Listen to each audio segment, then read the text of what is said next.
Welcome into the Coach Jake Gaines Show. I'm David Simpson. We're here on the field of Bill Morris Stadium as the Blue Devils are preparing for a big homecoming game, big region game against the Lincoln Golden Bears this Friday night. But first, we're going to talk to Coach about the big win at Springville. Coach, congratulations on that road win. Yeah. Region 6 champions. Yep, we did it. So that was it was a great accomplishment. You know, we talked about it after the game with Willie there. Just not something we necessarily marked that we wanted to do that was a goal, but it's awesome when that's a byproduct of just that 1-0 mindset that we talk about. We preached all year just with the tough schedule we've had, and then obviously with the way the bracket sits, Region 6 actually is on top this year. So, if it comes down to it, second round, third round, we're fortunate to make it there, and it's like who's traveling, who's home, who's away. If there's ever like a dispute, it's who's on top of the bracket, and that's our region this year. So very excited. Yeah, very excited about that. But really proud of our kids, man. We've had a great little 6-game stretch right here, gotten better each week, and just kept it about us. And so, yeah, it was a great win. So the game started off offensively again. Charlie he is on. He is in the zone. He was 10 of 15 for 150 yards, 4 touchdowns. But your running game, I noticed you lined them both up back there. I don't know if that was the first time you've done that, but to us, we thought it was. Can you kind of talk about that a little bit? Only other time we showed that for like a play or two was against Gainesville. So it's been a long time, and we hadn't really. But it's something we've had just kind of working on it each week. Hadn't really needed it, but we wanted to get live reps at it. It wasn't necessarily a need in that game, but we wanted to get some live reps at it. It's something we feel like is a really good personnel for us with both of them out there, and we can do a lot of different things with it. And so it's something you'll see start to grow each week. I'll go ahead and tell you kind of moving forward. But running-wise, we ran for over 400, I think. It was definitely our record in my 3 years. I'm not sure what the school record would be on that, but probably could have thrown for more if we wanted to throw more, but it was one of those games where we were forcing ourselves there after the first couple of drives to throw the ball just because we wanted to get live reps. We love doing both. We try to be a 50-50 team, and but yeah, we had some success. Our O-line did a phenomenal job. They give a lot of different looks defensively, and I thought our O-line did a really good job sorting it out and getting a hat on a hat. And then obviously our running backs, all 3 of them did a really, really good job running the ball. I was going to talk about all 3 because everybody talks about Bravis and Cameron. But how about KJ? 11 carries for 145 yards and 2 TDs. Yeah. Man, he's just another thing, too, people don't realize in that Leeds game, I know Bravis came off the field kind of banged up. I don't know where Cameron, if he was, but you stuck KJ in there at a critical time. Third down. And he carried the ball and got you a first down. So talk about KJ a little bit. Yeah, KJ, man, he's a phenomenal kid. He works his tail off. He's a product of, he's in a running back room with 2 really good running backs, in there with him. And so, his carries are definitely limited. And I think he starts for the majority of 5A teams across the state. And so we're super, super blessed. And it's something we've talked about, tread on the tires. We don't overuse LaCameron and Bravis. The most carries they have on the year is 15.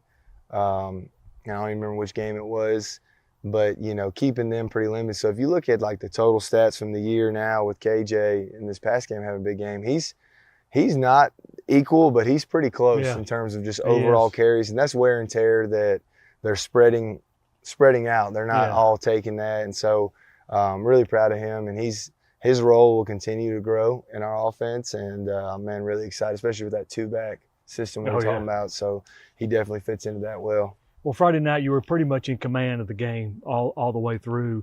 At halftime, I know your locker room was a little bit further probably than most. I don't know how far center point was, but you got a penalty there. Y'all came out. We saw you come out, and then all of a sudden everybody was throwing the yellow flag. Yeah. And there was, I guess the time expired. Does one of the referees come tell you, hey, you got a minute, 2 minutes, or it's basically your responsibility? It's our responsibility. So we were out in time, but what he said was when the clock goes off, we got to be off the field, and we were circled up, breaking it down. So we were heading off the field, and that was a first for us. But we could say a lot about that entire night.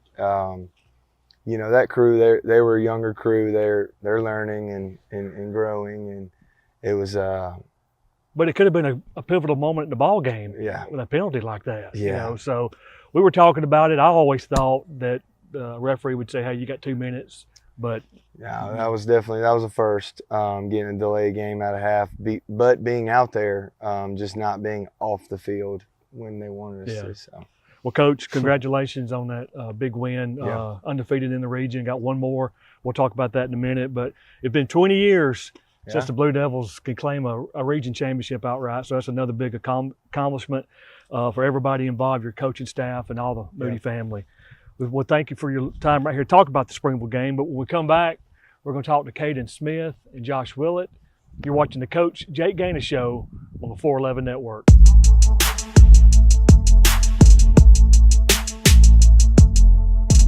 Welcome back to the Coach Jake Gaines Show. Joining me now is senior offensive lineman Kaden Smith. Kaden, thank you for being here today. I know you had a big win Friday night at Springville. Kind of talk about that game a little bit.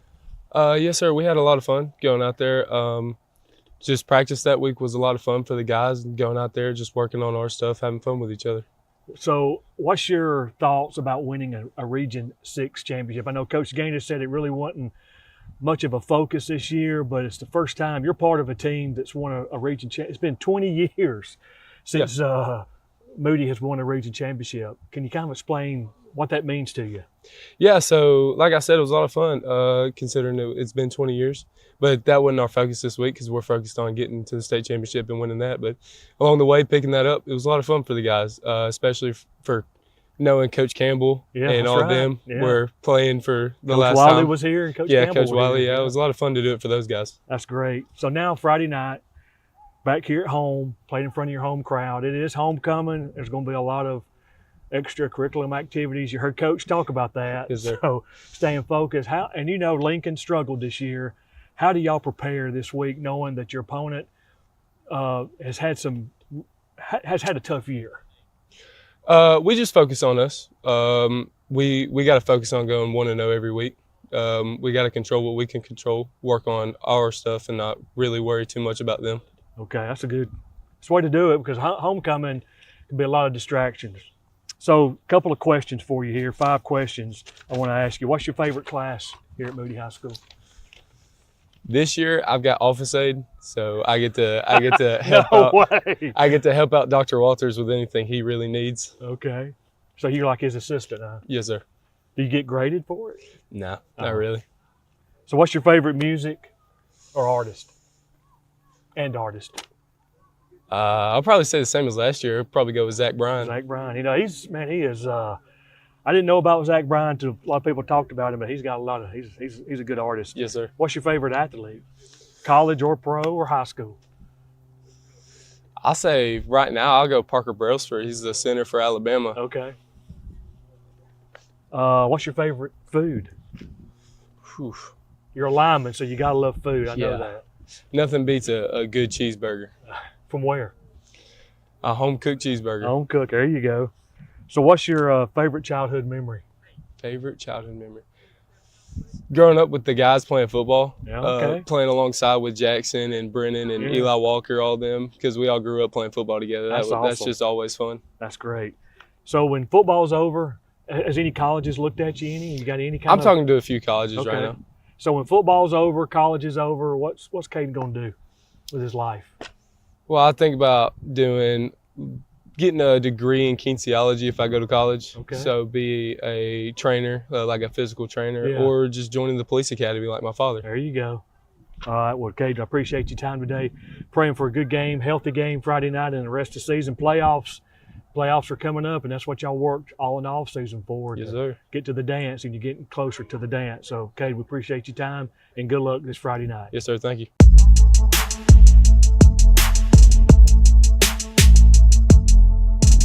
Welcome back into the Coach Jake Gaines Show. Joining me now is junior defensive lineman Josh Willet. Josh, congratulations on that big win Friday night. And I believe you started Friday night. Was that your first start of the year? No, sir. I started in Helena. Okay. Talk about the game Friday night. I mean, it was a hard physical game, running triple option. So when you're a down lineman, I guess your scheme. Are you watching Are you watching the fullback, quarterback, or center? Oh, or we would just dive all the way. all the way when they snap Yes, sir. So what do you think about being part of the first region championship in 20 years? It's really good. This team has really helped me. And I've done also a couple things, but it's really good. I love this team. I know in the off season, or right at the beginning of the season, I asked Coach Gaines, give me one player that stood out in preseason camp, in winter workouts, preseason camp, and he mentioned how your hard work ethic. So you're being recognized as with your ability, and we recognize you also in the broadcast booth. So you got a big game this Friday night, homecoming here with Lincoln. What's your thoughts about Lincoln and homecoming week? Homecoming is really good. Haven't really watched any film on Lincoln yet, so I don't really know what they run. So Coach Gaines' concern was about all the extracurricular activities during homecoming. So y'all don't get caught up in a lot of the student body stuff, right? No, sir, not really. You got to focus on want-to-know mentality. Yes, sir. Yes, sir. So a couple of 5 questions, kind of fun questions. What's your favorite class here at Moody High School? Probably Miss Box's English class. There you go. That's good. So what's your favorite music and artist? I like Drake a lot. I listen to Okay. Drake a lot. It's probably my favorite. Do you have a favorite professional, college, or high school athlete? Right now it's probably Jalen Milroe. Yeah. Had a tough one yesterday. Yes, but sir. He's a good athlete. Yes, sir. What's your favorite food? Probably pizza. I Pizza? love pizza. From where? Probably Carpenetti's, honestly. Carbonated. There you go. Carpenetti's That's a pizza's good, very good answer. Yes, sir. So what's your favorite childhood memory? Probably me and my mom play kickball every Sunday. Really? Yes, sir. That's awesome.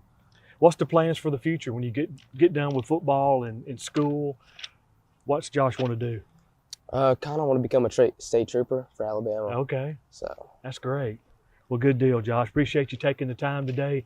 I know it's on a Sunday and everything's crazy getting prepared for big homecoming, but we're praying for a good game, healthy game this Friday night, and playoffs are about to start. So this is a goal for y'all to be able to get in that dance and start the playoff run. So yes, sir. good luck this Friday night. Thank you.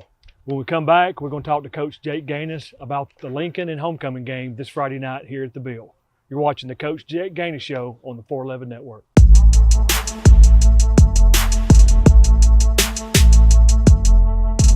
Welcome back into the Coach Jake Gaines Show. Coach, this Friday night, final regular season game at home at the Bill, but it's homecoming against Lincoln, and I know Lincoln has kind of struggled this year.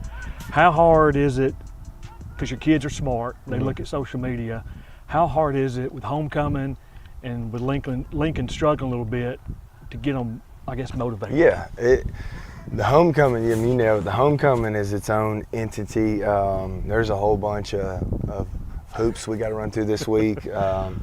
Really, game day, it's a lot. My first one, I'll never forget it, 2 years ago with me and the seniors, we go to 4 pep rallies in the morning, and then we have our big pep rally, and then we bus to the park for the parade, which at that time, I can't remember who we played, but it was hot, and we were on that 18-wheeler, and it felt like it was 8 hours, but it wasn't, and then you got to lock back in. And I just remember year 2 was a lot smoother, and this year's going to be even smoother than that. And our people, our administration, Jill Wiley, everybody, they work with us and take care of us. But with that being said, that 1-0 mindset that we approached in January, February, March, all the way to the season, it wasn't just for Gainesville and Oxford. It was for Lincoln and in these other weeks too. So if that's who we are and that's who we say we're going to be, that's who we got to be. So it's not really about them, it's about us. And this is a great week and to get better. I said it after the game, it's high school football. You never know what can happen. That's so right. we got to show up and play. They got to show up and play. But for us, there's a lot of things that I still want to get tweaked and look at going into the playoffs. But the big thing for us is our health, and I'm just super thankful, and we're super blessed to be where we are right now health-wise after 8 games. In our schedule, it's actually a miracle. And so for us this week, we're going to be smart, but at the same time, I want to be really physical at practice. I want to set a precedent for us in these upcoming weeks. And like I said, I want to look at some things this week, and we're going to make practice fun. And the kids have a whole bunch of stuff going on with the dress up days and the pep rally. There's a pep rally about every day and all that stuff. So it's going to be a fun week. And for us, I really believe in this leadership and our seniors that they're going to be able to control the locker room and address this week like a normal week. It's just trying to keep them out of that extracurricular activity outside, That's of school. Well, I know we talked about the playoffs are coming up, and I know this week they're still. You have an off week next week. Right. That's the end of the regular season. Yep. Will you know after Friday night who your opponent will be? Because I believe Region 8 is going to lock it up. So we'll play the loser of Boaz Arab. Okay. Well. And it doesn't matter the other shakeups in that region. Okay. That's pretty much set in stone. So we'll play the loser of that game. That's this Friday in the first round.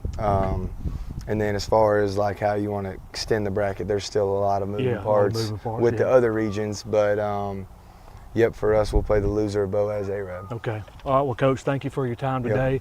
Look forward to this Friday night. And it's homecoming here at the Bill. All Moody alumni, let's come on out and support the Blue Devils. Also coming back, Brooks Ward, who graduated in '93 from Moody, went on to play for BYU. He still lives out in Utah, and he's coming home for this game. So any of those that played with Brooks, he will be here this Friday night. Kickoff is at 7 p.m. You can get your tickets on GoFan or here at the gate. 411 Network will broadcast probably around 6 o'clock. We will broadcast all the homecoming activities at pregame and all that. So we will see everybody here this Friday night at the Bill. Go Blue Devils.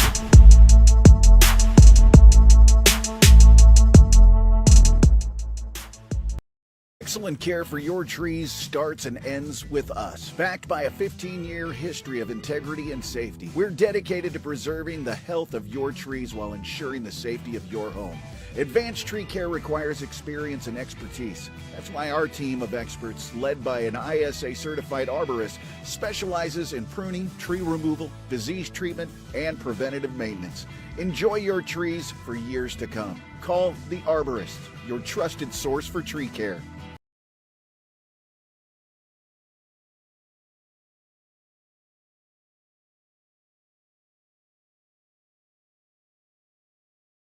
What? How is that a flag? He landed on him after the sack. That's roughing the passer. What if he hit him high?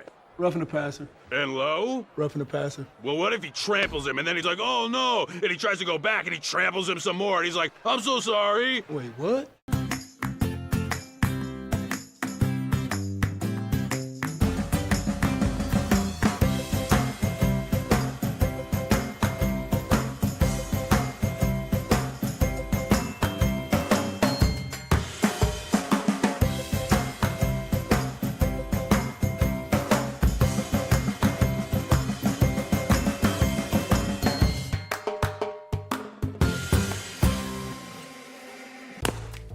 Are you looking to purchase a property? We can help with that. Looking to buy land or investment property? We can help with that. Looking to list your property? We can help with that. We are Exit Realty Crossroads, and we are here to help people buy and sell real estate in the central Alabama area.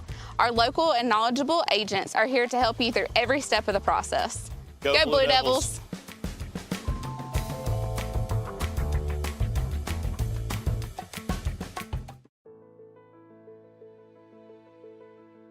This is Senator Lance Bell. I want to thank you for the opportunity to represent you in Montgomery. I am so excited about this time of year as we watch our cheerleaders, our football teams, and our band as they perform on the field. And parents, I'm not forgetting about you. That's what's great about Alabama. I'm Senator Lance Bell. Thank you for the privilege to serve you in Montgomery.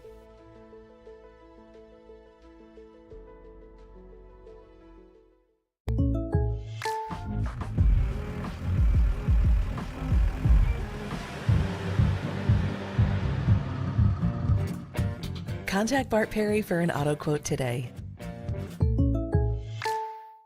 What? How is that a flag? He landed on him after the sack. That's roughing the passer. What if he hit him high? Roughing the passer. And low? Roughing the passer. Well, what if he tramples him and then he's like, oh no, and he tries to go back and he tramples him some more and he's like, I'm so sorry. Wait, what? Well, because I'm going to say the line about if you're in the visitors crowd, we'll treat you just as nice as if you're on the Blue Devil side. Yeah. Let me add that to it. And then go Blue Devils. Yeah. All right, let's see what we got on this one. It's already going.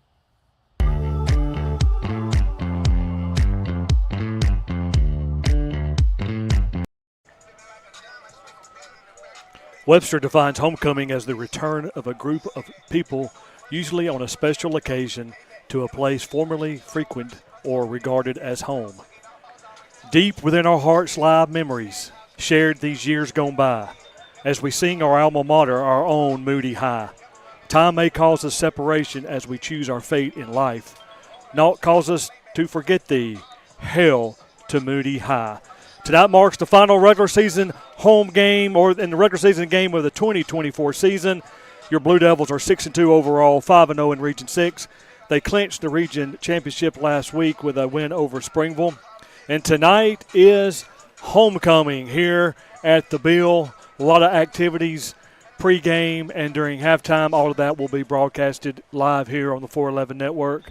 And also tonight we have Brooks Ward, who played here in the fall of 91, graduate of the class of 92, all the way from Provo, Utah, and his family are here, and we will recognize him sometimes during the first quarter, probably at the end of the first quarter, but we'll talk about Brooks just in a few minutes. But hello again, everybody. I'm David Simpson alongside my partner, former Moody Blue Devil and the first state champion to Moody High School, Brett Staggs. And, of course, the big man on the sideline, Willie Strickland. We welcome you to Bill Morris Stadium and the 411 Network. I also want to take this time to thank our 411 Network Director, Ashlyn Cook, and our producer, engineer, Eric Parsons. Both play a huge part in providing tonight's broadcast. Well, guys, last week we were cold and bundled up, and now we're up here sweating on this last game of the regular season here at the Bill. I know that's Alabama for you in fall, and I'll tell you what, though, it doesn't matter if I'm freezing or sweating my rear end off. There's nothing quite like homecoming in Bill Morris Stadium with the gold and the navy and the white. It's a great day to be a Blue Devil. It is a great day to be a Blue Devil. Willie's down on the field. Moody is out there warming up, as you can see. Lincoln is on the field. Lincoln has had a tough year, Brett and Willie, and they are – you know, it's just one of those years, just nothing is going right for them. Some injuries, some kids left the program. Unfortunate, but they keep fighting. And so somewhere in life, they'll look back on this year and pull from it and gain strength from it. Right now they don't think that, but we all played the game. We look back on those days where we wish we never put the uniform on, and it helps us grow as men. So exciting time here. The sun is set. No sun is beating down on us. Moody will be off next week. That'll be their open week as they get plenty of rest and wait their fate of who will they be. They'll be hosting the first round here November the 8th. Will be the first round of the state playoffs. We'll put all that information on the 411 Network. We'll have the bracket, the playoff bracket for 5A. We'll put that out there, and you'll see how it's all going to line up for your Blue Devils. So, Brett, thought about tonight's game. Yeah, you know, it's homecoming, last regular season football game, coming off a great stretch of football for your Moody Blue Devils. They seem to have gotten better and better. And again, you mentioned this is a rebuilding Lincoln Golden Bears team, and we've all been in a position where we haven't quite been performing the way that we would like.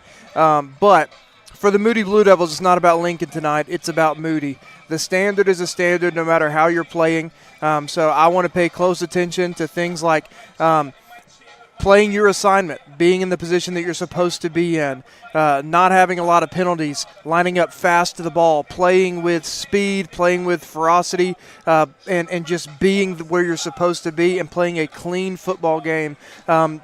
Tonight's going to be a really good prep week for the Blue Devils as they go in. Expect them to throw some wrinkles out there to give some other teams that will meet in the playoffs something to look at and something to prepare for.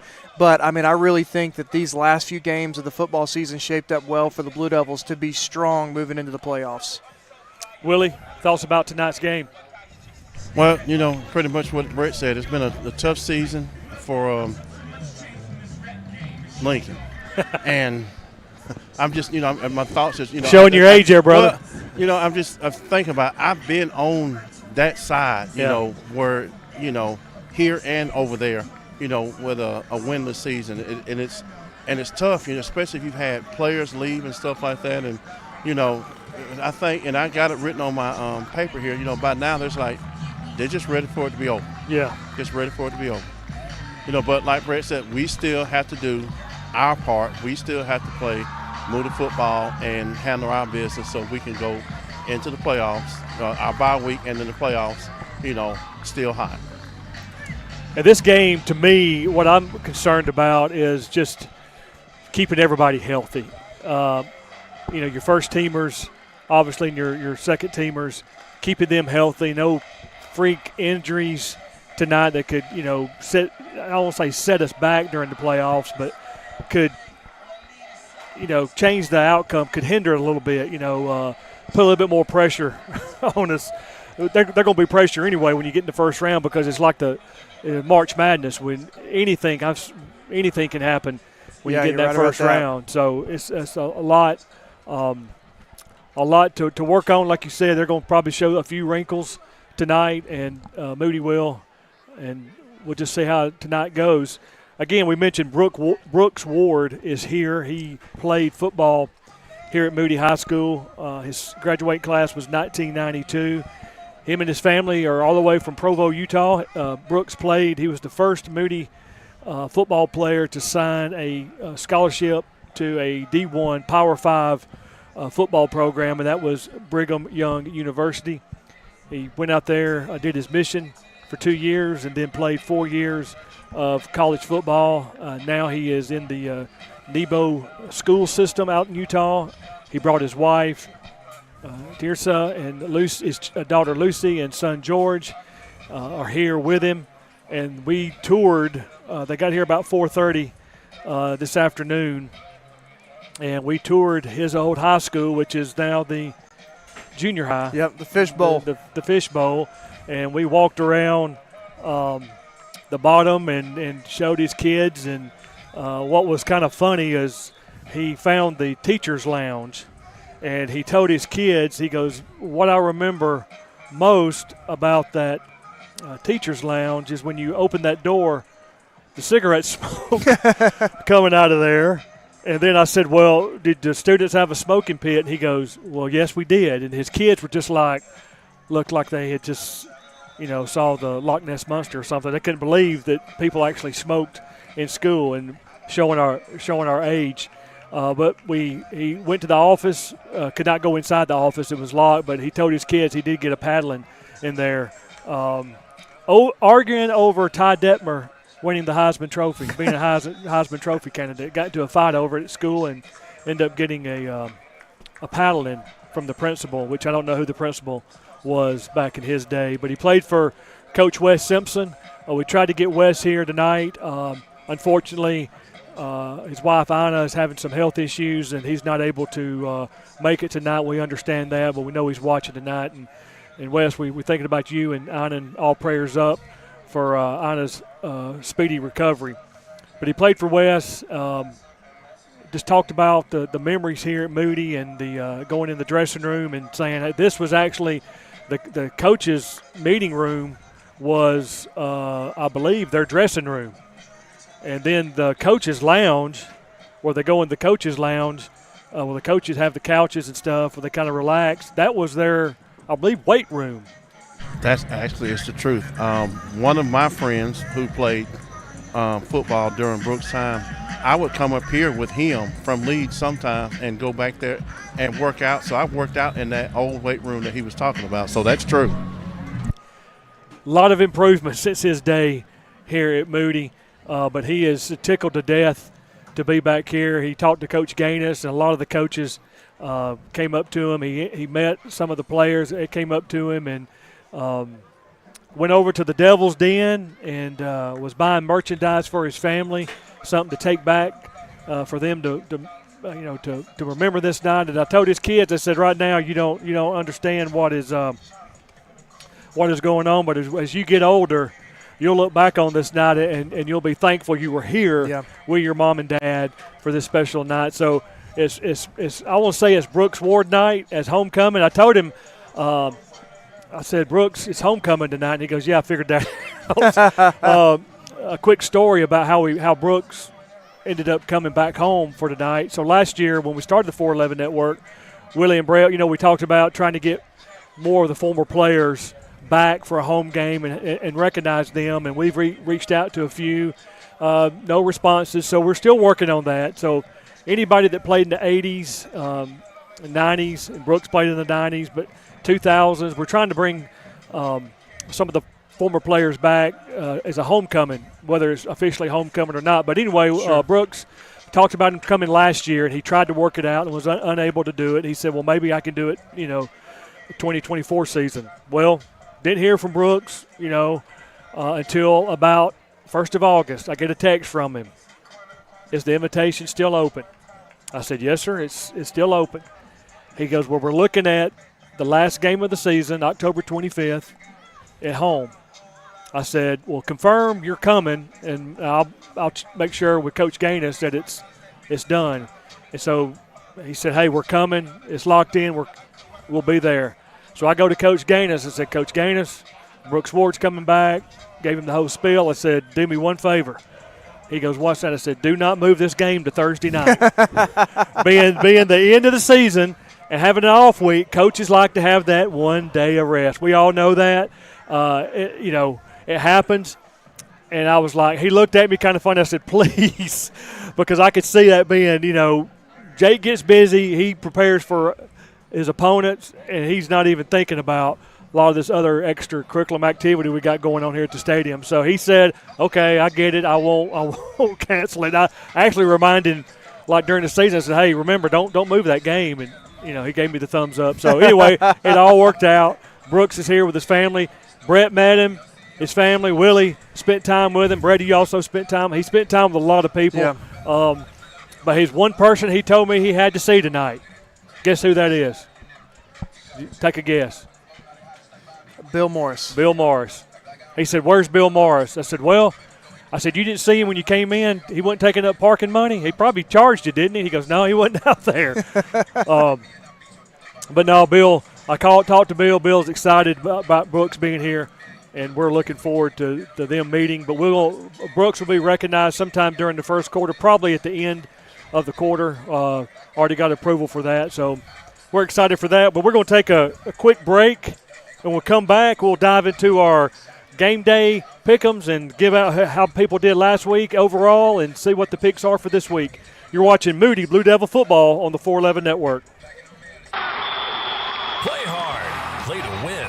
But when sports injuries occur, you can rely on Encore. Our professional team treats all types of sports-related injuries for athletes of all ages. Our licensed therapists work closely with the patient, your family, and physician to get you back into action quickly and safely. At Encore, we love to see you move. Log on to EncoreRehab.com for a location near you.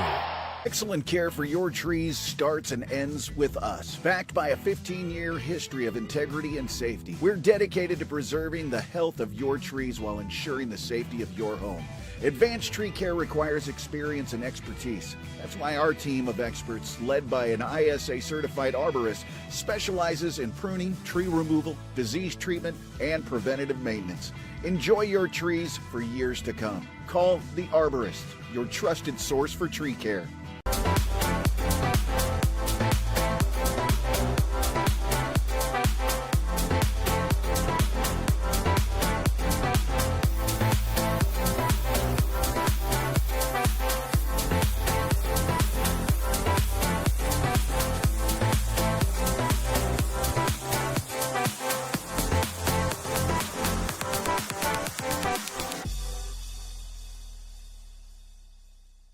When roofing problems arise, homeowners only have one question: can you help me?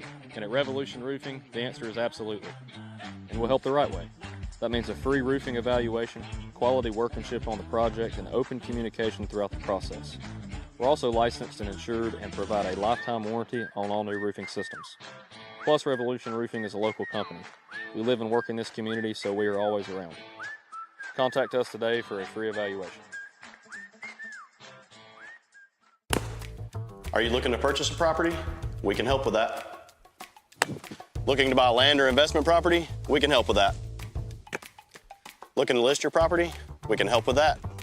We are Exit Realty Crossroads, and we are here to help people buy and sell real estate in the central Alabama area. Our local and knowledgeable agents are here to help you through every step of the process. Go Blue Devils!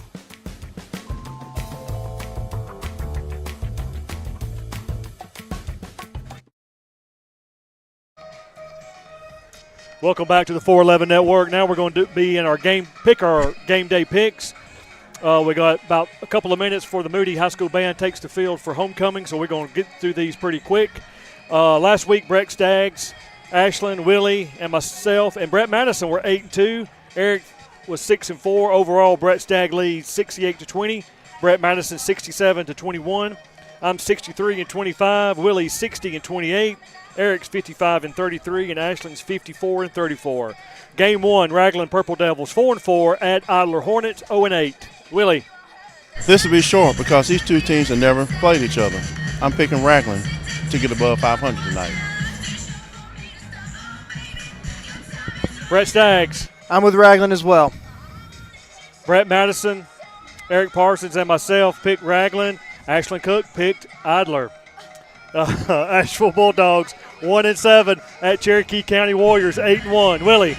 Cherokee County is 10-0 against Asheville. They'll be 11-0 after the night. I'm picking Cherokee County. Brett Staggs. Cherokee County. Brett Madison, Ashlyn Cook, Eric Parsons, and myself go with Cherokee County. Central Clay County Volunteers 9-0 at Pell City Panthers 4-3. Willie. Central Clay County are the only Volunteers I will ever pick. I'm picking Central Clay County. Y'all should get that joke. The Volunteers are going to get another win tonight. Brett Madison picks the Panthers. Ashlyn Cook picks Clay County. Eric Parsons, Clay County, and I'm going to go with Clay County myself. Bell Green Bulldogs 2-3. They've only played 5 games. I looked at the schedule. I double-checked myself. They only had a bunch of open weeks, according to the historical site. They're 2-3. They're at Victory Christian, who are 4-3. Willie. Victory has to win out to get to the playoffs. It starts tonight. I picked them to win tonight. Brett Staggs. Victory Christian. Brett Madison, Ashlyn Cook, Eric Parsons, and myself pick Victory Christian. Chelsea Hornets 6-2 at Benjamin Russell Wildcats 4-4. Willie. Chelsea's having a great season, but I'm picking Benjamin Russell tonight. Brett Staggs. Willie, I was wondering if anybody else would take him. I'm taking Benjamin Russell as well. Wow. Brett Madison picks Benjamin Russell. Ashlyn Cook goes with Chelsea. Eric Parsons goes with Chelsea. And I'm going with Benjamin Russell as well. Geneva County Bulldogs 4-4 at Arrington Purple Cats 4-4. Willie. In this good old-fashioned cat and dog fight, I'm picking the Cats to win. I'm picking Arrington. All right. I'm going with Arrington as well. Brett Staggs picks Arrington. Brett Madison, Ashlyn Cook, Eric Parsons, and myself go with the Purple Cats for that victory tonight. Now we're getting into region play. St. Clair County Fighting Saints 2-3, 4-4 overall. At Jacksonville Golden Eagles 2-3 in the region, 4-4 overall. This is for that final playoff spot. What a big game in Jacksonville tonight. Willie, who do you have? I'm picking the Saints to come marching out of Jacksonville with a win tonight and end their playoff drought. Brett Staggs. I actually picked this one last week, if you remember, and I'm sticking with it. I'm taking the Saints to get the dub tonight.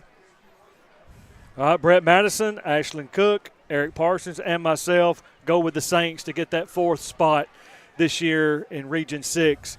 Springville Tigers at Center Point. That game was last night.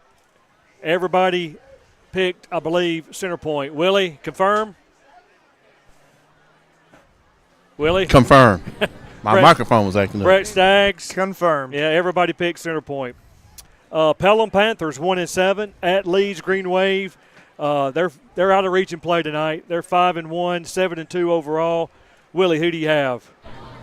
It's good old homecoming at good old Homer Smiles Field, and it'll be a smiling Green Wave fans at the end of this game. I'm picking Leeds. Brett Staggs. I'm going with the Green Wave tonight.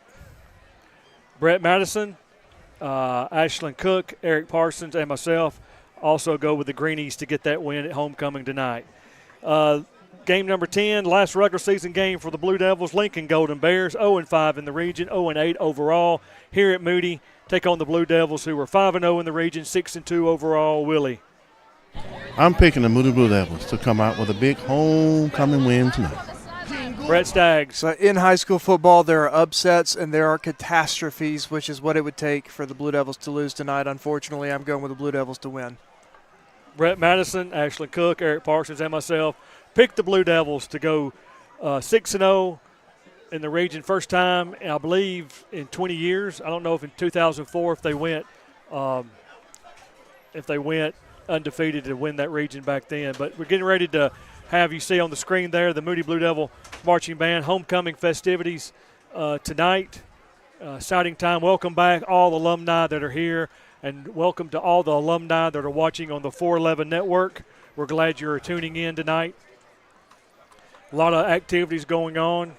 Our producer, Eric Parsons, is working to get all the camera angles ready. So here in a second, we'll have the Moody High School Marching Band perform usually their regular halftime performance. Will be here during pregame. And the Jumbotron is, and everybody's looking at the Jumbotron, and, you know.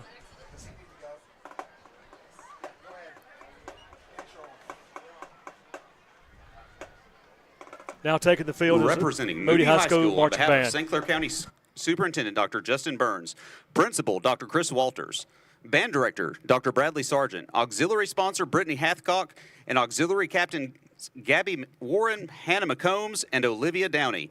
Please welcome the 2024 Moody Blue Devils Marching Band.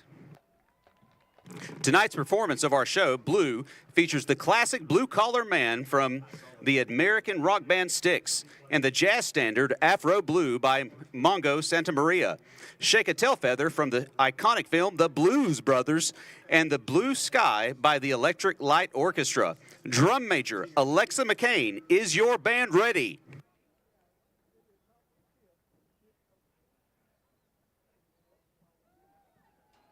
Ladies and gentlemen, let's hear it for your Moody Blue Devils Marching Band.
Let's hear it for your Moody Blue Devils marching band.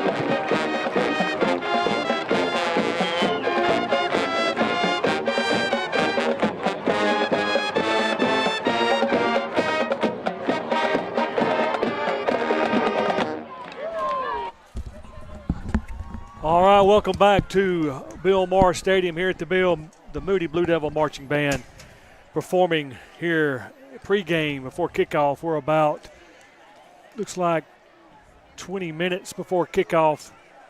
A lot going on here tonight.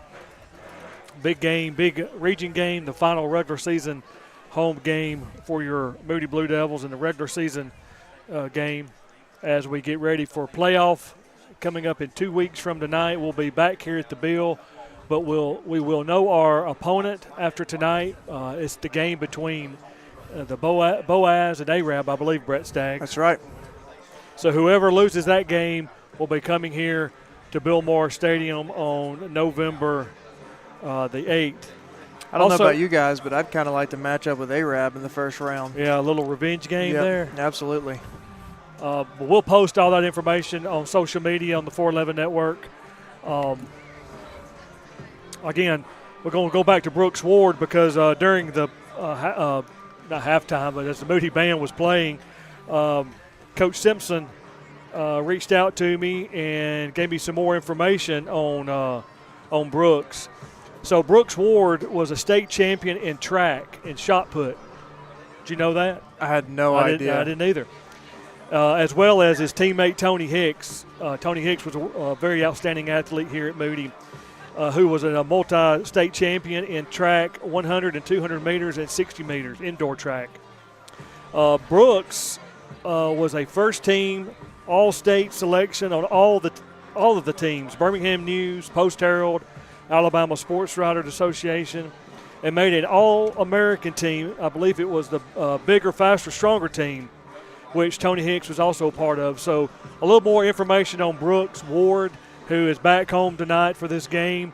I believe he may be over there at the Carpenetti's food truck because we told him about the best pizza in the state of Alabama, and his kids were like, where? We pointed over there. So they may be over there enjoying some Carpenetti's pizza. But a lot of activities going on. Also, let me find my notes here. This weekend, Riley Gaines, sister of Coach Gaines, is getting married this weekend. Riley and Kristen Perez are getting married actually tomorrow. So a lot of the Gaines family is down in Mobile tonight watching the 411 Network. And my buddy Greg Gaines will not be on the field tonight, will he? So I'm going to miss Greg giving the referee getting in his ear every now and then, Well, he's just got to give his daughter away, tomorrow. So, there you go. I will miss him, Some things are a little bit more important. Yes, that's right. But I will miss him because he and I have great conversations on Friday nights, on the sideline. So, especially explaining stuff that's going on. So, I will miss him. Well, Greg was calling me every time he see me. He'd go, "Hey, Mr. Simpson." And I just looked at him. I went, "Really?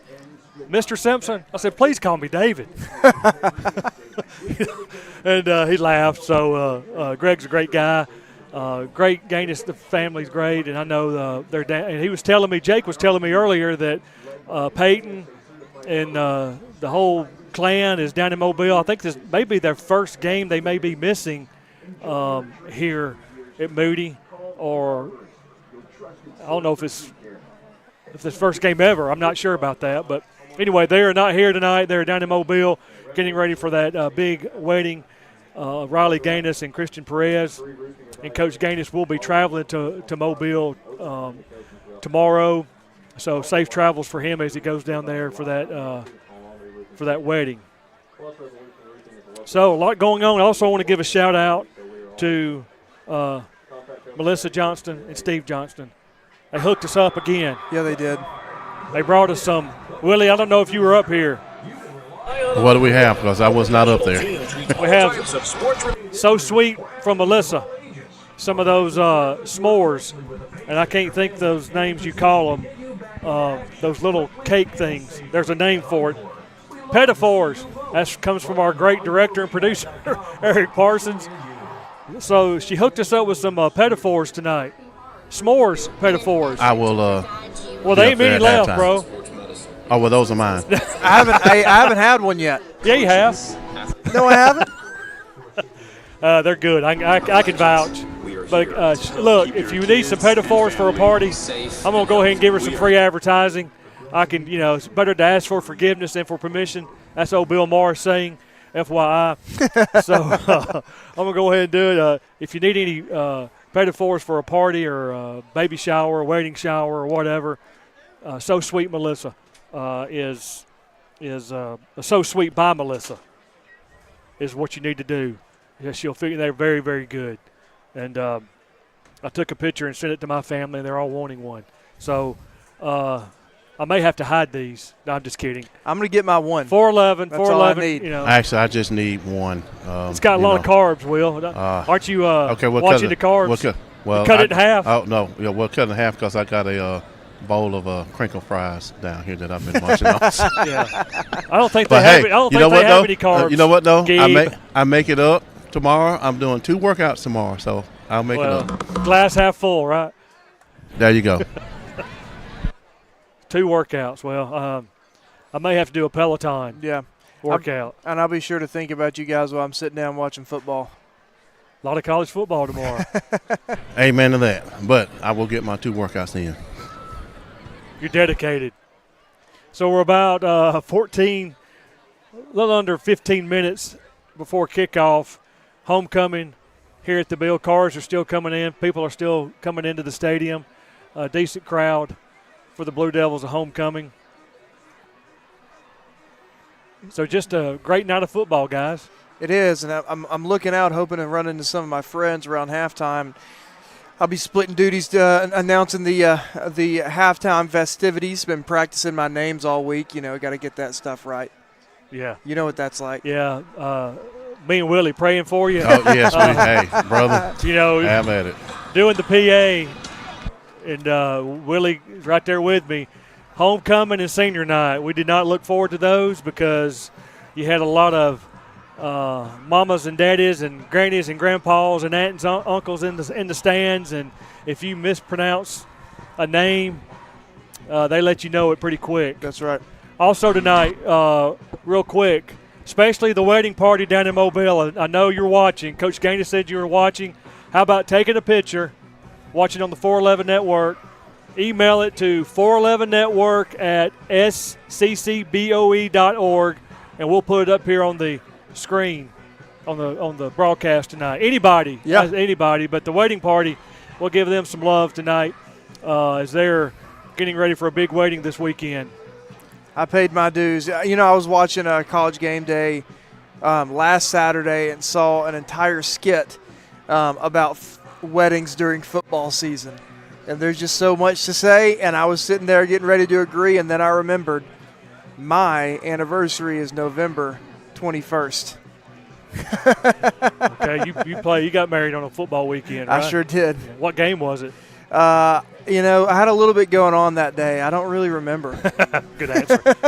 So I'm obviously Georgia must be off this week. Does anybody know that? The Bulldogs off? Georgia Bulldogs? I'm sure somebody knows the answer to that. Let's find out. That may be why they're having that wedding this weekend. You might be right. Which is, way to do it. But Missouri, I came back. I was in Buffalo. I was up in upstate New York. I was in Jamestown, New York, Dunkirk, New York, working. Flew out of Buffalo this morning. It was a beautiful, cold 38 degrees. Flew into Chicago Midway.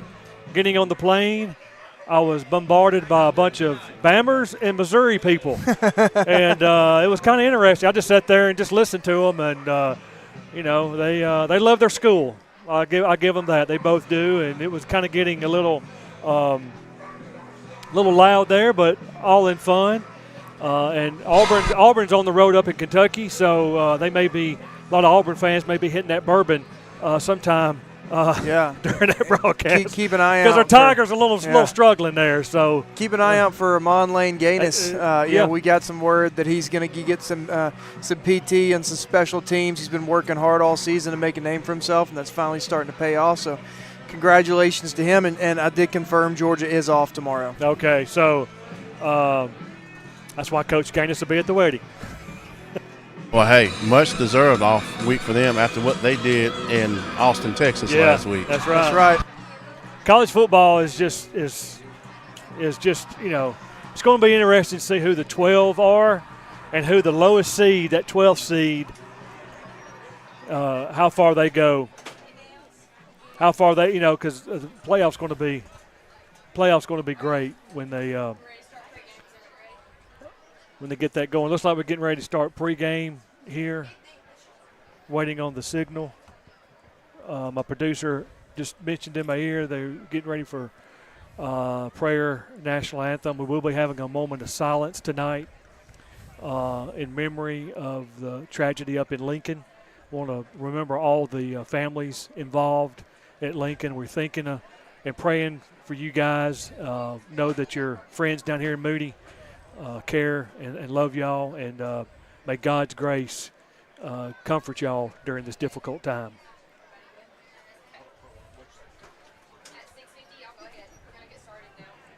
Ladies and gentlemen, at this time, we ask that you please rise for a moment of silence to honor the Lincoln community and the passing of one of their beloved students this week. Silence, please.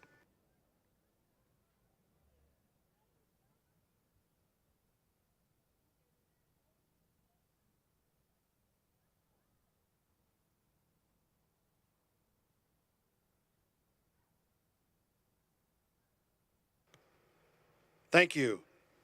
Please remain standing for a student-led prayer by Moody Senior Bella Vincent, followed by our national anthem performed by Moody Senior Peyton Myers.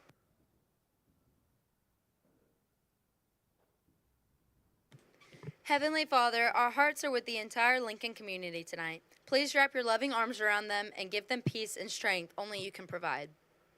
Lord, thank you for this beautiful night and for this wonderful week filled with homecoming activities and good times that have been made with our classmates. Thank you for the provisions this week of safety and good weather.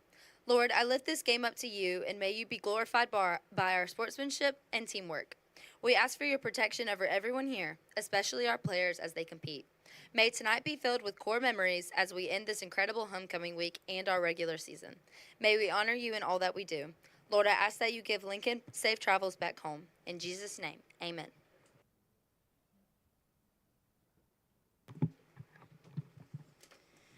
Oh, say, can you see by the dawn's early light what so proudly we hailed at the twilight's last gleaming, whose broad stripes and bright stars through the perilous fight o'er the ramparts we watched were so gallantly streaming, and the rockets' red glare, the bombs bursting in air, gave proof through the night that our flag was still there.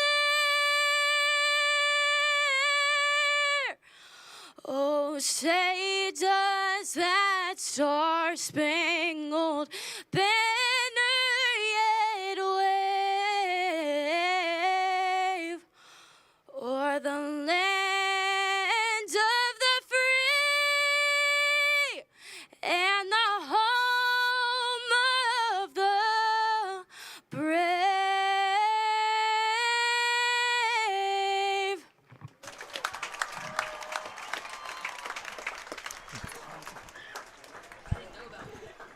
That was our national anthem, sang by one of our Moody students, Peyton Myers. Wow, American Idol. Nailed that. Wow, good job. Could this be a flyover coming, Brett? I hear something. I'll see something up there. Looking for ground crew. It could be. It's hard to tell from here. It doesn't seem to be getting any closer. But starting to see a lot of alumni showing back up here at the Bill. Hopefully you'll see some of your classmates. Yeah, especially if you live around here. If you live around here and you're listening to this, guys, get to the Bill and come throw something at me during the broadcast. I'd love to see you guys. I want to give a shout out to our first down sponsor, the Arborist. Our third down sponsor tonight will be Whole Heart Construction. I want to also thank our sponsors, our SR Support Dog Blue. His sponsors are the Groom Room, 411 Kids Foundation, and Big Daddy Stitches. So remember, folks, I know there's a lot of people watching tonight all over the country. And if you can send us a picture, you're going to have to email it. We're trying to work out where you can just post it in the comments. But since we did some issues with the comments, we're having a hard time receiving those. So if you could just take a picture of what you watching on 411, its email address is 411network@sccboe.org. And we'll get those on the screen sometime during the broadcast. We're about 5 minutes away from kickoff, waiting for the captains to come out. So stay with us at halftime. All the homecoming festivities will be broadcast live here on the 411 Network. And our very own Brett Staggs you'll hear his voice over the PA doing the homecoming court tonight. Also part of the broadcasting team, Brett Madison will be escorting his daughter. Yes, he will. Didn't hardly recognize him, all dressed up. I know. A tie and no hat. And, we did one of those.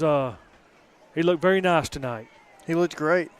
Hey, while we've got a few moments, do you mind if we go over some statistics? Go ahead, brother. We haven't done a lot of updating on stats this year, but let's just talk about how well we've got some guys doing. We've got Charlie Johnston is 89 for 139, 1,619 yards through the air. That brings him to about 65% completion percentage. He's got 16 touchdowns, averaging 2 touchdowns per game. Great year from Charlie, and he seems to just be getting better every single game. Yeah, that's what I've seen. He started out well, but something happened in Helena for a lot of our guys, including Charlie, and he just clicked. Rushing, I mean, goodness gracious. I say this every week, but who do you start on your fantasy team? We got Cameron Meadows with 667 yards rushing. Right behind him, Bravis Cave, 644 yards rushing. And then Kevin James bringing up the rear with 259. But guess what? Kevin James averages 7.6 yards every time he picks up the football.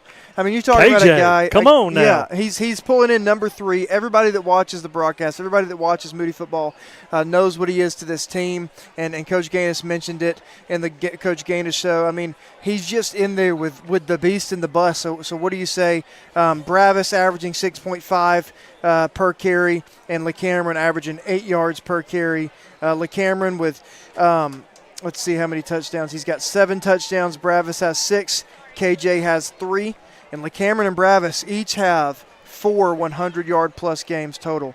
In the receiving category, Josiah Dozier, 28 receptions for 638 yards, 9 touchdowns. Jelijah Rutledge, 24 receptions with 452 and 4 touchdowns. And Braden Wright has 9 receptions for 99 yards and 2 touchdowns. Going over to the defensive side of the field, just going to mention a couple people. And at the top, it is who you would expect. That is the junior Jagger Ludoff with 124 tackles and 8 tackles for loss. Following up behind the other half of the Bash brothers, another junior, Marshall Teofilo, 92 tackles. So where does Jagger stand in the whole state of Alabama? Did you say that? I did not say that. I need to go back and look at it. I don't have that stat. But I think he's in the top 5. Yeah, I mean 124 I know he's in the tackles. top 10. We'll go figure that out. And then we've got number 3, the dog on defense, the dog really all over the field. That's KG, Caleb Goff. 81 tackles, 3 tackles for loss. And let's talk about sacks real quick just before we move on. Barack Willis be playing in Tuscaloosa in a few years. 12 sacks. Cam Mallory, 8 sacks. Bailey Abercrombie, 8 sacks. Henry Smith, 8 sacks. As the fireworks go off to celebrate a little bit of defense, baby. I don't know if they set them off early or that was planned. But the captains for Lincoln tonight, the Golden Bears, looks like it's number 54, Brody Duncan, number 14, Saban Thomas, and number 24 is Jaden Woods. For your Blue Devils tonight, to be number 13, Bradley Blaze, number 21, Caleb O'Neill, number 74, Braden Bankston, and I missed that last number there, number 90, Eli Walker, your captains. Take it down to Willie for the coin toss. I want to stress sportsmanship. We're going to play football tonight. We're going to play it the right way. We got mom, dad, grandma, grandpa here. We're going to do this right. You guys understand that? Are you the spokesman? All right, I got a $50 right here. Heads or tails? What do you want? Heads. Man said heads. If I drop it, we'll do it again. And it is. So you guys want to toss? Stay where we're at right here. Excuse me. Defer. Moody won the toss. They will defer to the second half, and Willie got pushed out of the way by the head referee. Hey, I know my role. So Moody will be kicking off.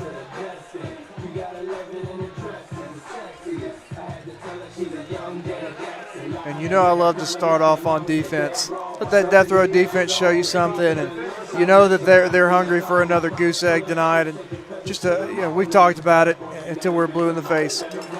Probably the best defense in the history of Moody High School. Yeah, I was talking to Brooks earlier about that, and I probably could talk to Coach Wes Simpson about his defenses back then. They were started out, I think, 2A, 3A, and then 4A, and obviously we're up to 5A. Here come your Moody Blue Devils.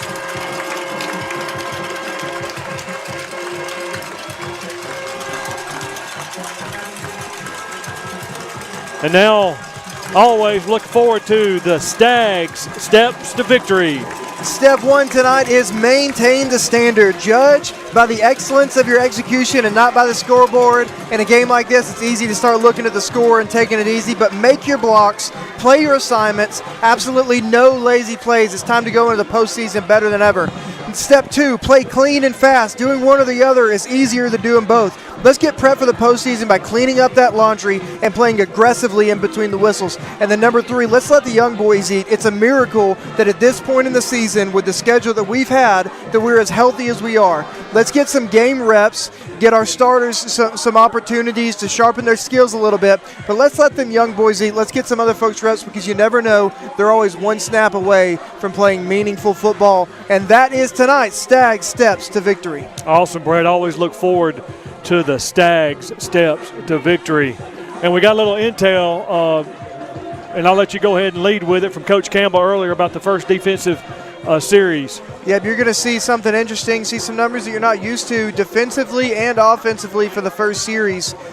This is going to be a senior-led team. We're going to put seniors starting both on offense and defense for the first play of each drive.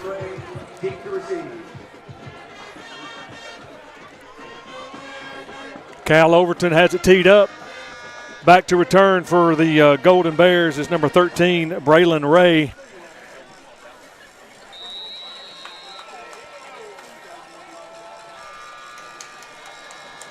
And we're off. Deep kick.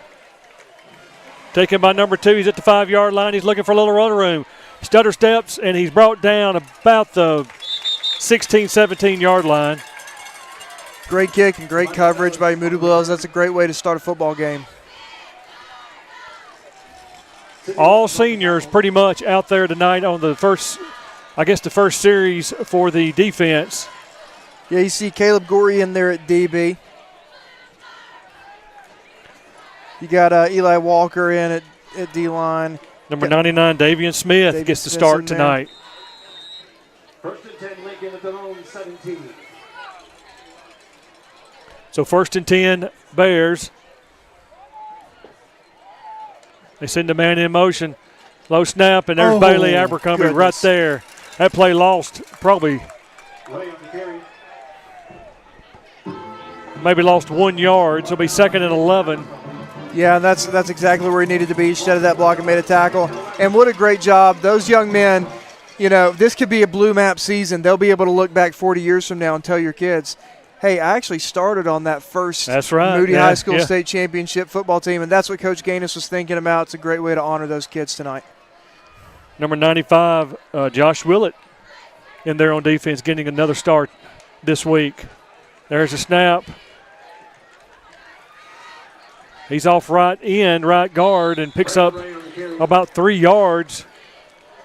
Brought down, looks like that's Josh Willet on the tackle. Yep, and you can see that running back just kind of lowered his pads. It was a counter play, so he lowered his pads and got behind the offensive line and kind of followed them over and picked up a couple but couldn't really break anything open. It's another whole heart construction third down for your Moody Blue Devils. Let's see if they can get off the field. 3rd and about 7 for the Bears. That's where you win football games right here.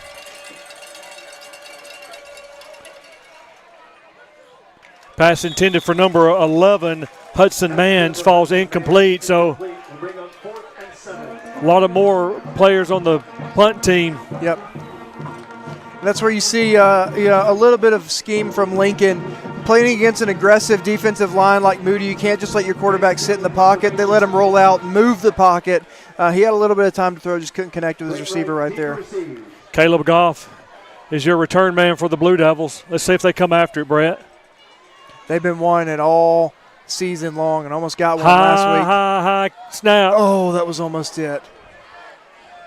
Good punt. Looks like it's going to take a Blue Devil. Picked up by oh my goodness, Caleb I looked Goff, away. He's got a wall. He stiff-armed somebody. He's got a wall around there. Caleb Goff on the return, and he's finally brought out of bounds. I don't think he would do that if he were playing in a playoff game. I completely looked away. I thought there's no way this play continues. They're going to down that. We're going to move on. This is the most aggressive. Look, he's going to get coached up by Coach Gaines. It's the most aggressive punt return team I've seen on any football team ever at any level. So 1st and 10, Blue Devils from the Bears 33-yard line. Here's Bradley Blaze in. Another senior look. You got number 14, Isaiah Hatch, in as well. Braden Bankston in, 74 for the Blue Devils. Of course, Charlie Johnson, Bravis Cave Jr. Bradley Blaze goes in motion. Had a big catch last week. Bravis Cave Jr. up the middle. He gets about 2 yards. So now the subs come in. Elijah Rutledge, Josiah Dozier comes into the ball game. So 2nd and 8 for your Blue Devils.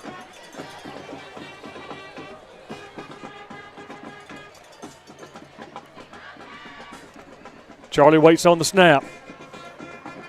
Jackson Huckabee moves over. Bravis Cave goes in motion. Charlie takes the snap. He's looking. He's going down the sideline. Braden Wright has it. Oh, he had it and and dropped it's incomplete. Man, they've gone to that play a couple times this season. Nothing special. Let's just beat your man off the line of scrimmage. And Braden did. Charlie delivered a good ball where only his man could catch it. Just it's a game of inches, and we needed a little bit more on that one. So it'll be 3rd and 8 for the Blue Devils. Let's see what they dial up here. Wouldn't be surprised if this is 4-down territory. So a Bravis Cave Jr. getting the ball in an inside zone behind those big nasties wouldn't surprise me right here.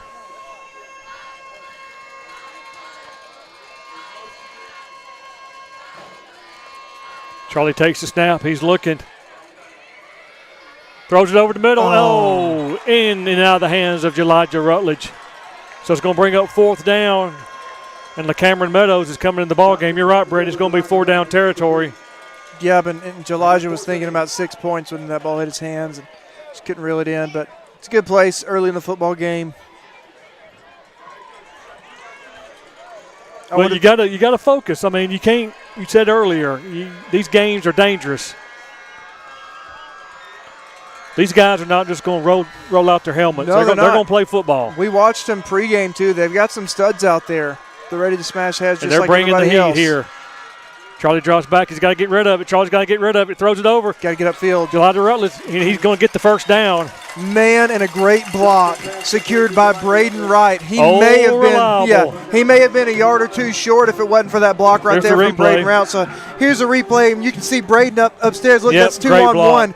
That wouldn't have been a first down. So great pickup by Elijah, a little bit of redemption, but also great block by Braden Wright.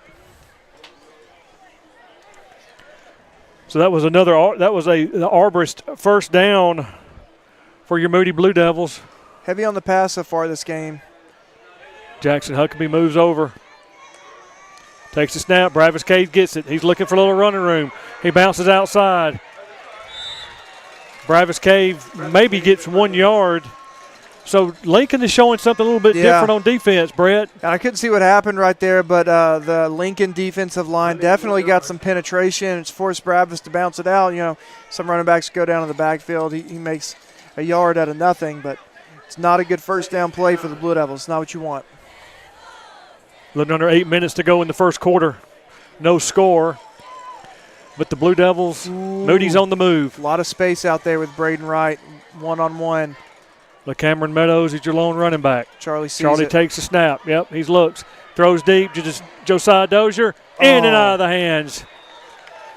Man, they just haven't gone his way so far this game. He's delivered some good balls. They've just been bouncing off the hand, so that completion percentage is not necessarily going to reflect his accuracy so far in this football game. And, you know, homecoming has a lot of extracurriculum activities, Brett, and that's what we talked to Coach Gaines about this week. Keeping your focus, not getting caught up in the, as my old coach said, that's all for the student body. Yeah. But here we go, 3rd and 9 for the Blue Devils. Josiah Dozier in motion.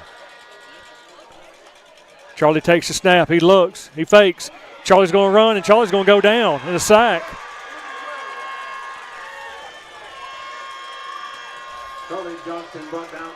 He loses about 3 yards, Brett.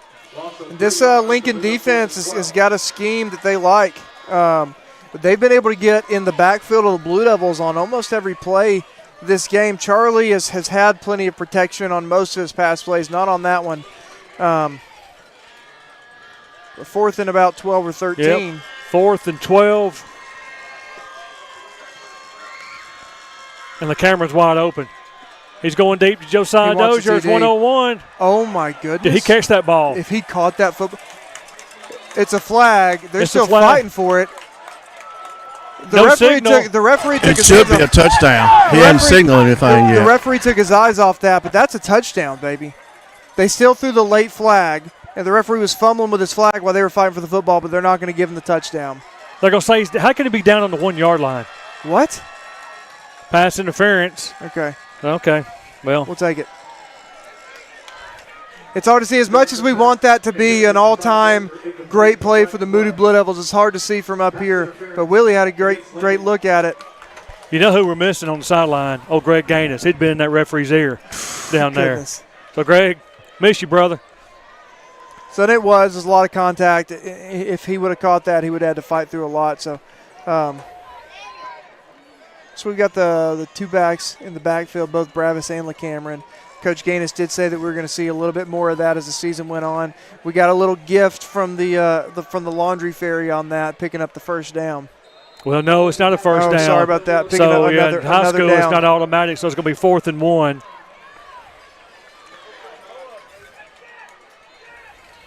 So we talked about the Beast and the Bus being in the backfield together.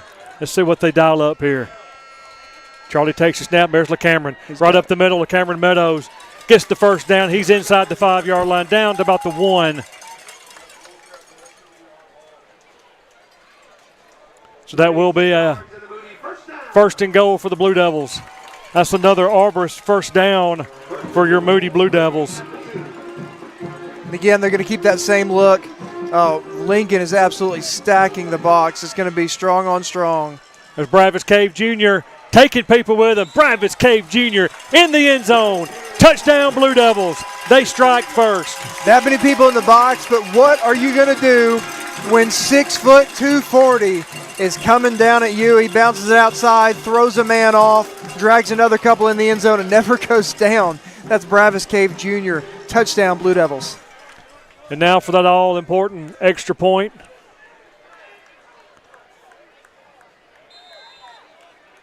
Will Yates.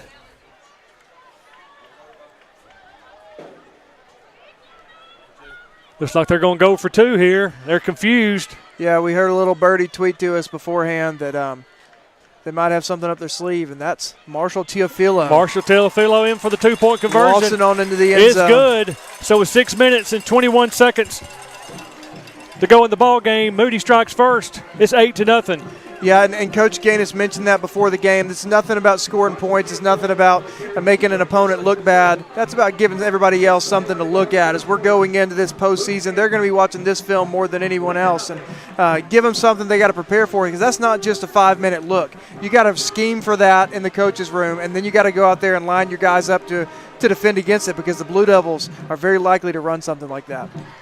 I talked to Coach about Bravis and LeCameron in the backfield. They ran it early during the Gainesville game, right. Maybe one series, but now it gives whoever we're going to play in that first round or second round, third round, fourth round, fifth round, when you got those two back there for a defensive coordinator, that's going to be a big headache. Yeah, especially when we saw in that if they go out and they run pass routes, that's a tough ask for a middle linebacker to cover either one of those guys. You got an automatic mismatch because they're big, but they're fast too. Cal Overton has it teed up.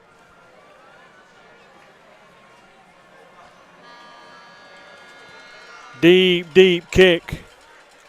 Great kick. He's looking for a little run room, and he didn't find any. That's number 2, Jamichael Ellis. He's going to be down at about the – here's the replay. Good kick from Cal. Man, this kickoff team has just gotten better and better as the season's gone on. They, early in the season they were getting a lot of offsides penalties. They have trimmed that up, and they've been covering the ball great and that's placing it extremely well too. And if you ask Coach Wiley, he'd tell you special teams is where you find those hidden yards that win football games. So 1st and 10, Golden Bears. Runs her up the middle, got a little running room. Jagger Ludolph met him first. He picks up about 5 yards. Yeah, they spread out the Blue Devil defense there, multiple wide receivers on each side of the line, and Blue Devils spread out with them. Couldn't get the penetration that we're used to at the line of scrimmage. I have not seen Cam Mallory in the ball game. Have you, Brett? He's in street clothes down there. I see him in a pair of shorts right now. Okay. Did not get that report. Did get that. Looks like they may just be resting him. He's moving around just fine. Let's see what we got.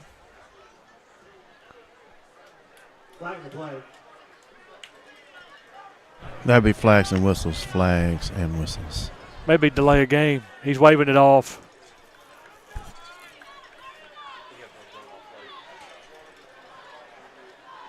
Yeah, the official in the middle of the field taps his chest, said, "That's on me." Don't know what happened, but Coach Gaines typically doesn't win the argument, but in this case he did. Yeah. Well, Cam Mallory not being in the ball game, he probably just rested him he's going to get 2 weeks rest. Yeah. 3 men down on the line of scrimmage. Just like 2nd and 4. Oh, my goodness. There's Bailey. Oh, my goodness gracious. I don't know if we can get this replay right here, but if you can see him from the beginning of the play when I said, oh, my goodness, watch him just demolish the center off the line of scrimmage and then just take what he wants in the backfield. That's a grown man football play from number 8, Bailey Abercrombie. Wow. It's a big 3rd down, another whole hard construction 3rd down for your Moody Blue Devils.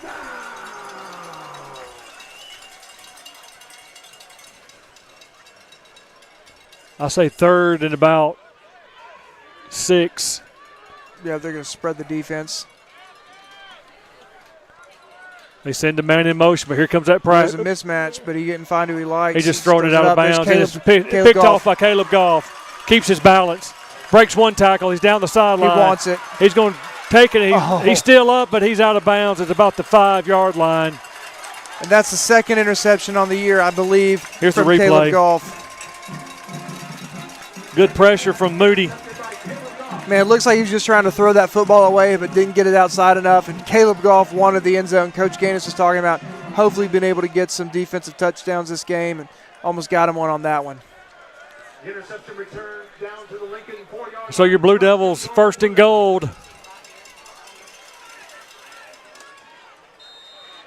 So it looks like Caleb Goff is going in at quarterback. Another new wrinkle probably we're going to see here, Brett.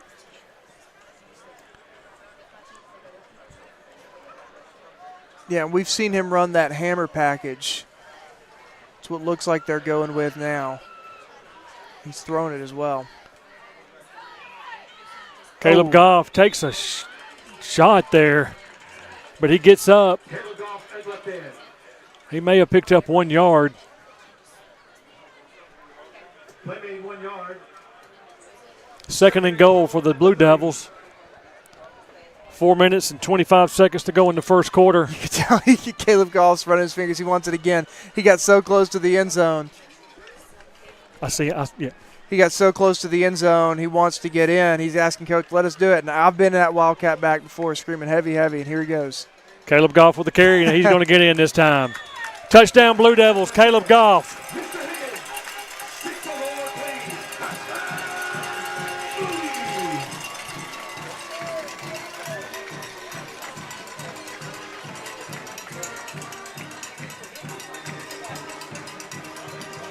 And Caleb gets his 6 points. Another water bucket lineup for the Blue Devils. And we heard the coaches over there next to us hollering water bucket on that first one, Brett.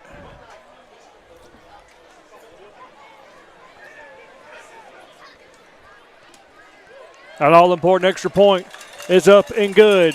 With 4 minutes and 3 seconds to go in the first quarter, it's Moody 15. Lincoln 0. We'll take a quick break. You're watching Moody Blue Devil football on the 411 Network. Did I talk about the rain again? Yeah, dude. Hey, this is Corey Harrison, owner of Whole Heart Construction. This is Corey Harrison, owner of Whole Heart Construction. I'm a Moody graduate of 2008, and we're proud supporters of Blue Devils football. We focus on doors, windows, decks, and more. We'll even work in the rain. If you're on the visitor side, we'll treat you just as well as if you're on the home side. Thank you, and go Blue Devils.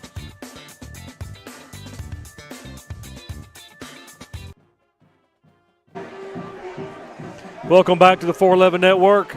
We got a lot of activity up here in the press box. A lot of people trying to get some communication going, so that's why he had that long pause there, and I apologize for that. But Moody leads 15-0 with 4 minutes and 3 seconds to go in the first quarter. Cal Overton has it teed up. You see Coach Wise standing at the line.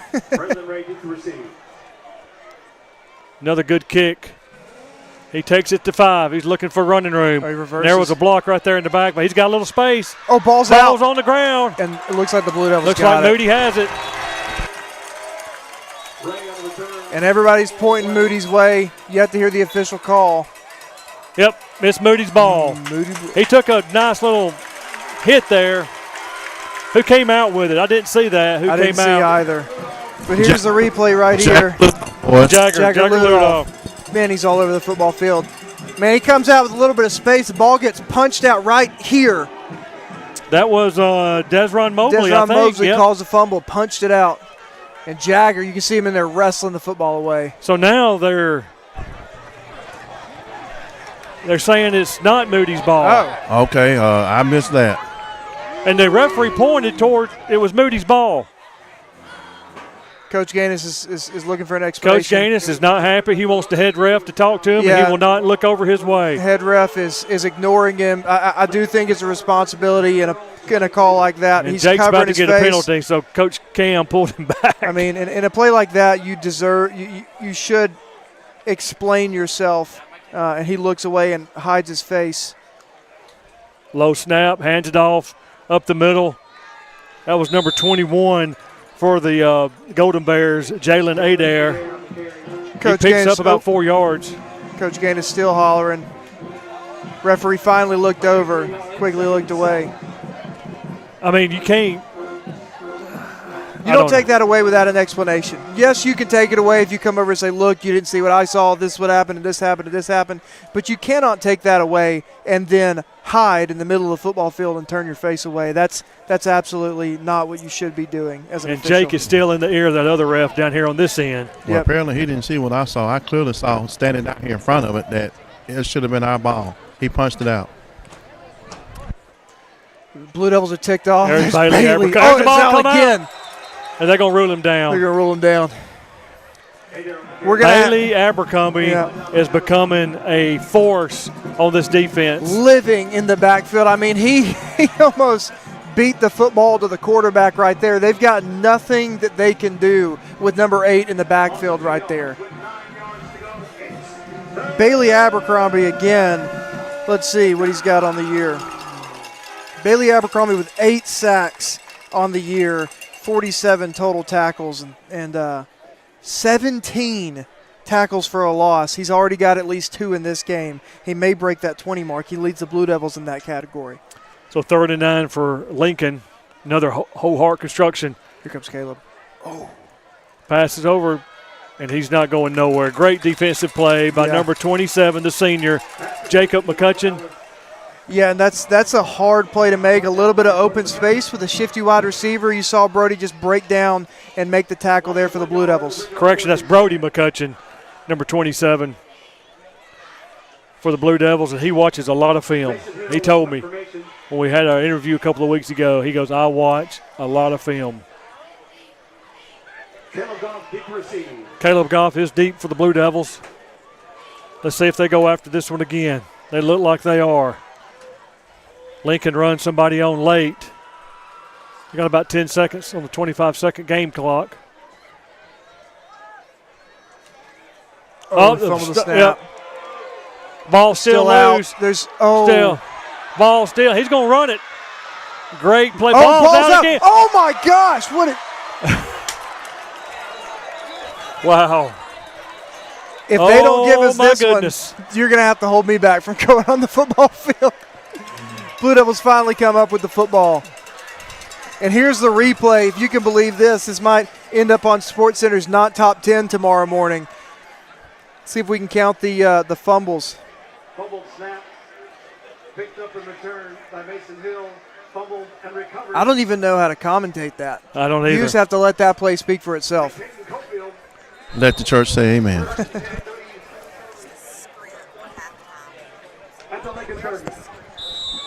And that's flags and whistles.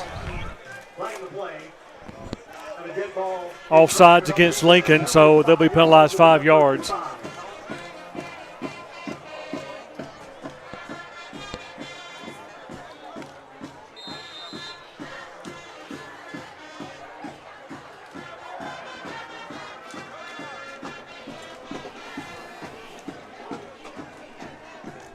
Charlie takes the snap.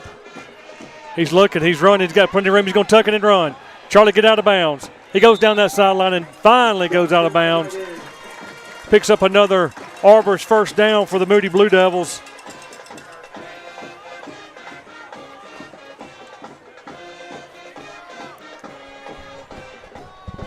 Looks like new set of downs about the 15-yard line. Red zone territory here for the Blue Devils. Get Bradley Blaze into the football game. Had a big catch last week against Springville. Kind of sniffered back and trickled out of the backfield. Caught one over the middle. LaCameron Meadows is your lone running back for the Blue Devils. Got trips down at the bottom of the screen.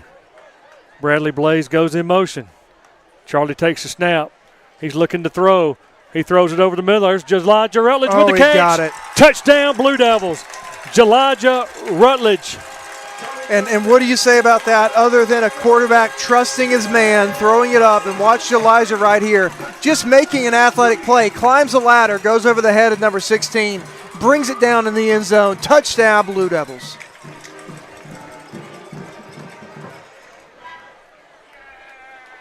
Man, and Charlie's looked good. His completion percentage is not necessarily going to reflect that. A couple drops in the first drive, but he's been delivering some dimes thus far in this game. He has. Snap, kick, up, and good. That all-important extra point is good with 46 seconds to go in the first quarter. It's Moody 22, Lincoln 0. We're going to take a quick break. You're watching Moody Blue Devil football on the 411 Network.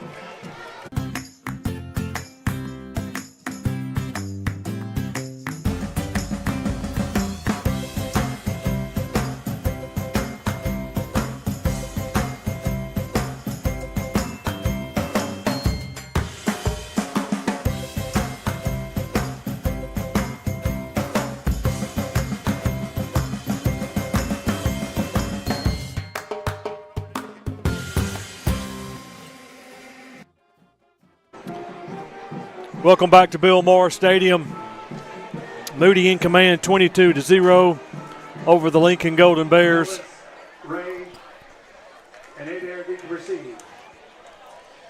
Cal Overton teeing up. Yep. You always got to kind of be on the lookout for the Blue Devils. You never know what you're going to get going into the playoff season. But Cal's drop back deep. Typically means he's going to boot it away. Deep kick. Another great kick. Takes it about the 3-yard line, and there's Jagger Ludoff. He gets blocked. He's got a little running room. There goes the flag because there was a block in the back. Good return from Lincoln. Finally forced out of bounds, but there is a flag on the play.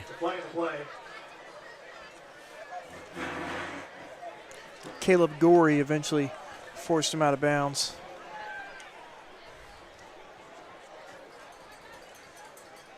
Holding against Lincoln, so they'll be penalized 10 yards from that spot of the foul.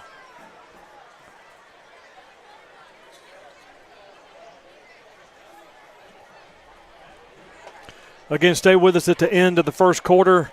We'll be recognizing Brooks Ward, class of 92, all the way from Utah, come back home for tonight's game. Penalty is half the distance.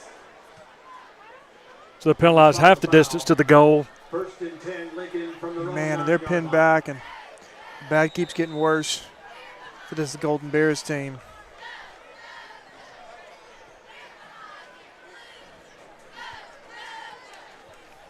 First and 10, Lincoln. Takes a snap, hands off right up the middle, and there's Bailey Abercrombie again. That was 5 men down on the line of scrimmage for the Blue Devils. They tried to double team Bailey Abercrombie, and he just threw him off. I mean, it's like watching a grown man play. Excuse me, that was Caleb O'Neal. Caleb O'Neal. Oh, okay. Let's talk about that. It was like watching a grown man play with children out there. Looks like it will come to the end of the first quarter.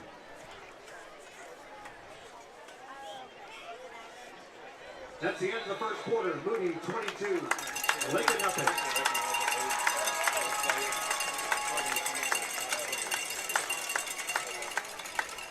Yeah, we're waiting on them to recognize Brooks Ward here. Where are you at, though?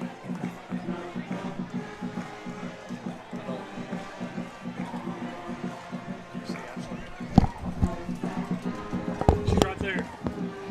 Okay, I can see what looks like. Where you go?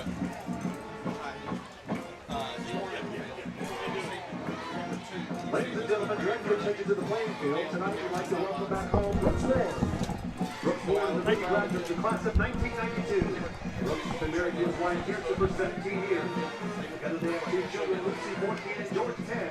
Brooks' varsity football career began in his 8th grade year at Moody High School, where he played offense and defense until his senior year. During this time, he received All-State awards and Super All-State awards. In addition to football, Brooks was also a state champion in the shot put. Brooks was fortunate to go on to play football at Brigham Young University in Provo, Utah. Brooks is now employed by Nebo School District in Utah, where he's worked for 24 years in numerous positions, including coaching high school track and field. His time is now spent watching his children grow and seeing them find joy in their different activities. Although it's been many years, he still calls Moody home and cherishes the relationships he made here. Welcome home, Brooks. Welcome home, Brooks.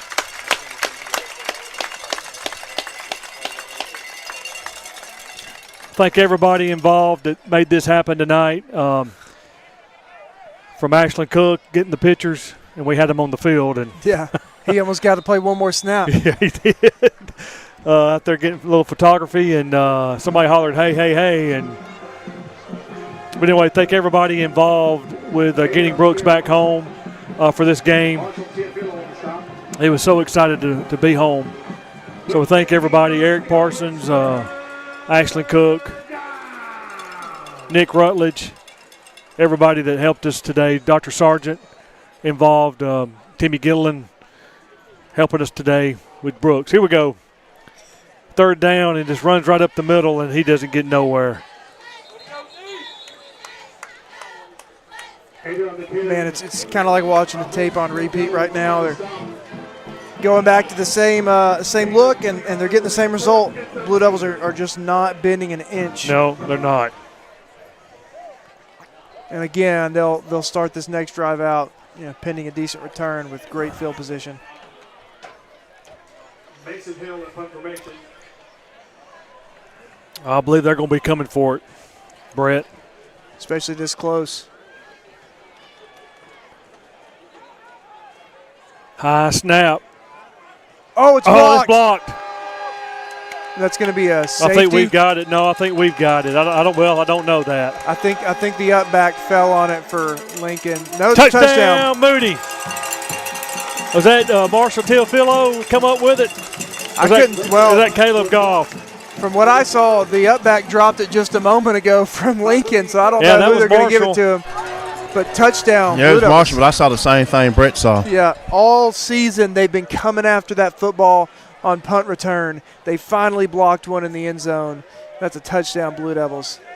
And with 10 minutes and 58 seconds left to go in the second quarter of this football game, you can expect to see some younger guys start getting reps as the older guys rest up for 2 weeks.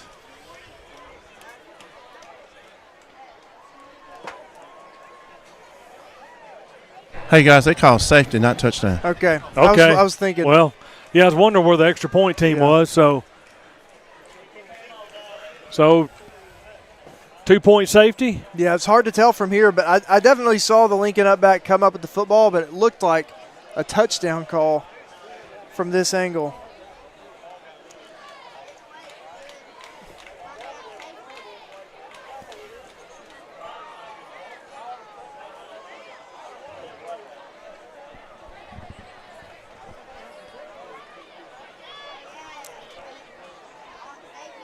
Trying to get some score updates for us. The previous play, the punt was blocked by Moody and recovered in the end zone by Lincoln, resulting in a safety. They'll punt it away from their own 20-yard line. I think they have a choice of punt or kick, I believe. Excuse me. Kick it away.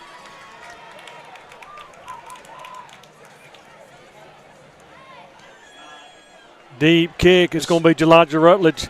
He's at the 25 looking for a little running room. And there's that speed. And there's that speed. And he loses his balance. And we get a flag. I didn't see who that was on. I didn't see who that was on. It may be Bradford's Cave. It was. I saw his hands in the air like I didn't do it, which typically means he just did something. The Moody faithful are not shy about letting the officials have it. No, they're not. Personal foul, tripping. Man. Look, Coach Gaines gave him a little smile there. Moody fans are yelling at the officials when the officials are calling penalties on the opposing football team. That's how big of fans they are down here. Man, and they've really gone our way tonight so far, haven't they? Yeah, okay. Yeah. Cherokee County all over Asheville, 28-0. Shocker here, Pelham and Leeds are all tied up at 7. Victory Christian and Belgreen are scoreless. So 1st and 10 Blue Devils. Charlie waits on the snap. He takes it. The Cameron Meadows. Met there by number 55 for the Tigers, Brody Duncan. He picked up about 2 yards, so we're going to look 2nd and 8. Yeah, back to the picks. I begrudgingly picked Benjamin Russell. Wanted to pick Chelsea to win, so I'm curious to see how that game turns out. The Cameron again, stutter steps, looks for a little running room, and there's that speed. He is so patient. Now there's a flag. Yeah, while they're sorting out what that flag is, if you look back at that play, you'll see that the entire line of scrimmage moved 5 yards downfield. There was absolutely no holdup. Here's the replay. There was absolutely no holdup by the defensive line. They're calling holding against Moody. So that'll be a 10 yards from the spot of the foul. Spot of foul looks to be at the 25-yard line, so it'll come back to the 35, I believe, which is going to make it second and about 12. Actually, they're going to mark it at the 36-yard line. So let's go second at about 13. Jacksonville 14-7 over St. Clair County. Uh-oh. How about Clay Chalkville last night all over Pinson Valley, 63-6. Just kind of move. Charlie takes a snap. He's got run. He throws it. Passes complete to reliable Braden Wright. He stutter step. Great block. Oh my gosh! Another block, and there comes the flag, and they're going to get him on it. Yep. That was a. Unfortunately, the days of head hunting in football are over. Elijah Rutledge. Here's the replay. Watch it right here. Elijah Rutledge laid a block that would have been legal 5 years ago in any sport or any part of football, but is no longer. Yeah, they've cleaned that up because due to injury, and I kind of understand that. He took a shot, and he's that's number 14 for the Golden Bears, Saban Thomas. Yeah, that's the number 14 is the one that got blocked by Elijah Rutledge. And I've had my bell rung a couple of times like that, and we certainly hope that young man's okay. You know, we.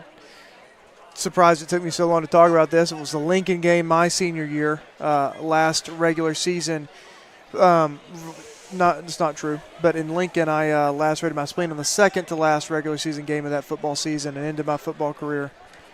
They're asking for the replay up on the Jumbotron. Eric, I don't know if you can do that. The coaches want you to do the replay up on the Jumbotron. I don't know if you can do that or not. So this quickly. I don't know if we need to show that again, really. Yeah, my vote would be to leave that one off. You just had a man down on the field. There's really no reason to rub that in. So second and about 20.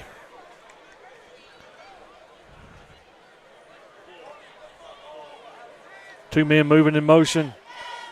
They're set. Charlie takes a snap. Hands off. There's Charlie Johnson with the ball up the middle. And he slides down, picks up about 8 or 9 yards, maybe more than that. He fooled me. He did. I was looking at the camera Meadows with it. That was a big gainer for Charlie. Yeah, and a smart play at the end just to get down. So third and about 5, maybe 6. This is going to be 4 down territory. Or we may see the lefty from 411. See if they can boot a field goal. Charlie takes the snap. Here comes the heat. Oh. He takes a shot, and there's wide open Josiah Dozier. And he got it. Goodness. Takes a shot, stands in the pocket strong, and delivers a dime to Josiah. Again, Josiah's his 50-50 guy. If he has a one-on-one and Josiah beat him, a little bit underthrown due to that shot that he took, but Josiah climbs the ladder, comes down with it. Another 6 points for your Moody Blue Devils. Will Yates out to attempt an all-important extra point.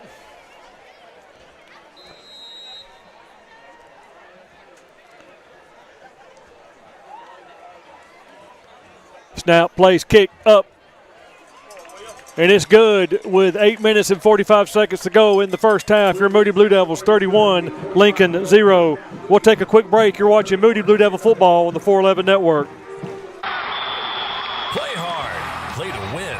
But when sports injuries occur, you can rely on Encore. Our professional team treats all types of sports-related injuries for athletes of all ages. Our licensed therapists work closely with the patient, your family, and physician to get you back into action quickly and safely. At Encore, we love to see you move. Log on to EncoreRehab.com for a location near you.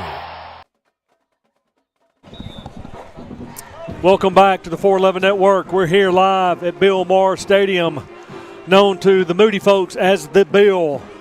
Homecoming 2024. Your Blue Devils are up 31-0. It's also the night of the World Series, Game 1 of the World Series. Yankees or Dodgers, or do you care? When the Braves got knocked out, I stopped paying attention. I'm with Brett. I'm a Cubby. I'm a Cubs fan. So, usually usually the first week of the season, I know they're already eliminated from the race. So, Do you become a Cubs fan because that's what you could get on TV? Yep, you're right. Same reason I'm a Cowboys fan. Yep. Not as deep. Here comes Brody. Brody McCutcheon. Oh. No whistle.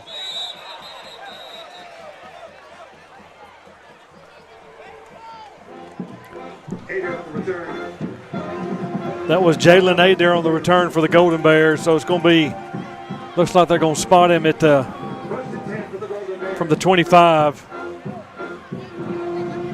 Stay with us. It's halftime as the homecoming court will be broadcasted live here on the 411 Network. I want to thank Eric Parsons for showing the homecoming parade today. Did you know that, Brett? I did see that. Did you get the alert? Yeah. I got the alert and saw, the notification when I was headed home from work. Number 25, Owen Randall, into the game for the Blue Devils. First time, I believe, that I've called his name. Listed as an athlete at 6 foot 172, a freshman.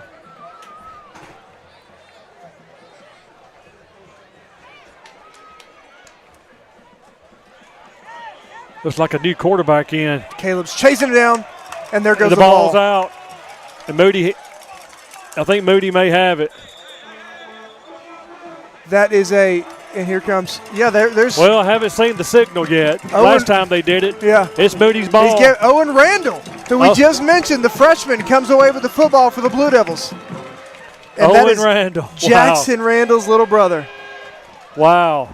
And Caleb Goff right there, I'm talking about a picture-perfect strip sack. As you could see him chasing him down. Watch that right hand swat that football right as he brings him down.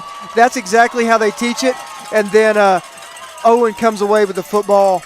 Again, Blue Devils are looking sharp tonight.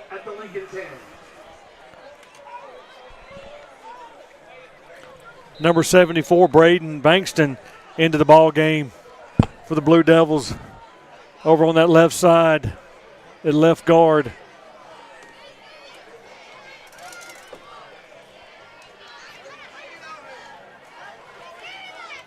Charlie takes the snap, hands off to Bravis Cave Jr. looking for a little running room. And he's chopped down at about the 4-yard line. I've noticed defenders now are hitting him low, Brett. I mean, if you try to meet him chest to chest, you're going to be sore the next morning. Yeah, you are. 7 minutes and 38 seconds to go in the first half. Moody knocking on the door again.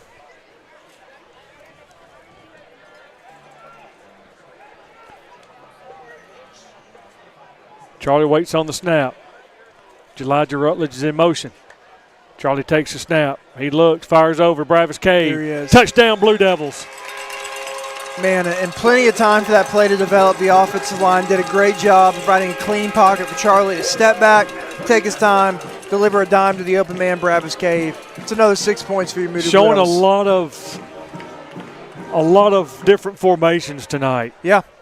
That we haven't seen. I just doesn't looks like it's new formations to give the team next we play something to think about. Absolute nightmare for the coaching staff because that takes hours to break that down, break down the possibilities, and then practice it physically throughout the week. Will Yates, extra point is good with 7 minutes, 16 seconds to go in the first half. Moody 38, Lincoln nothing. We'll take another break. You're watching Moody Blue Devil football on the 411 Network. What? How is that a flag? He landed on him after the sack. That's roughing the passer. What if he hit him high? Roughing the passer. And low? Roughing the passer. Well, what if he tramples him and then he's like, oh no, and he tries to go back and he tramples him some more and he's like, I'm so sorry. Wait, what? As a superintendent, anytime you're designing and building new facilities, they're thinking about how do we make sure that that school can function not only for today, but in 25 years to 50 years. I do know about running a school system, but I did not know a whole lot about construction. So Scout, just having them on board is just tremendous. Jay and Sloan both make you feel like you're part of the project and you're not an outsider. There would be no way that I would go into a project without them. When roofing problems arise, homeowners only have one question: can you help me? And at Revolution Roofing, the answer is absolutely. And we'll help the right way. That means a free roofing evaluation, quality workmanship on the project, and open communication throughout the process. We're also licensed and insured and provide a lifetime warranty on all new roofing systems. Plus Revolution Roofing. We're back live here at the Bill as Moody kicks off. Little pushing going on out there, a little frustration. So Lincoln will start. Looks like at the 16-yard line. Yeah, just nothing going their way so far in this football game. It's a tough matchup for them. But you know they're not just going to lay down. First and 10, Lincoln at their own 17. The new quarterback in, Nick Collette. I don't think he got the start tonight. Maybe he did.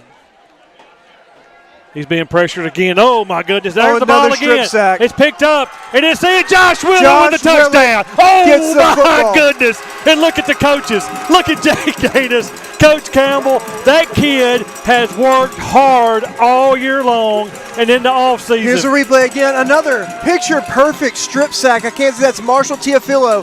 Swipes over with that right arm while he brings the guy down. Josh Willet scoops it up right into the end zone. Great Touchdown, for Blue Josh Devils. Willet. Talked to him last week on the coaches show. I asked the coach, first game of the year, give me somebody that stood out at preseason camp. Josh Willet is who he's told me. I mean, we've seen him come through in absolutely critical times as well. You know, this isn't a guy that comes in when you're up 44-0 on a team.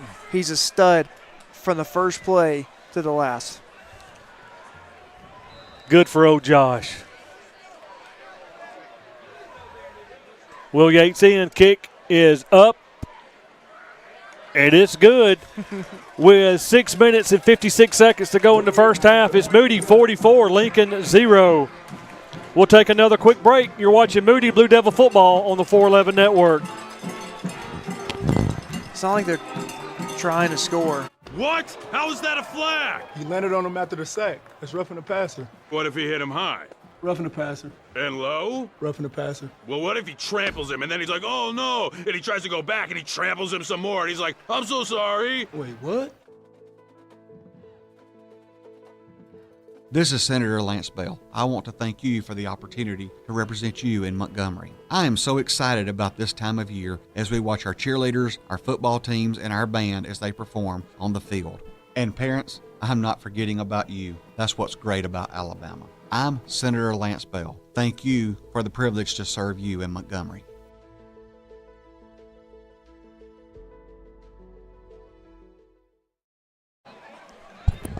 Welcome back to the 411 Network.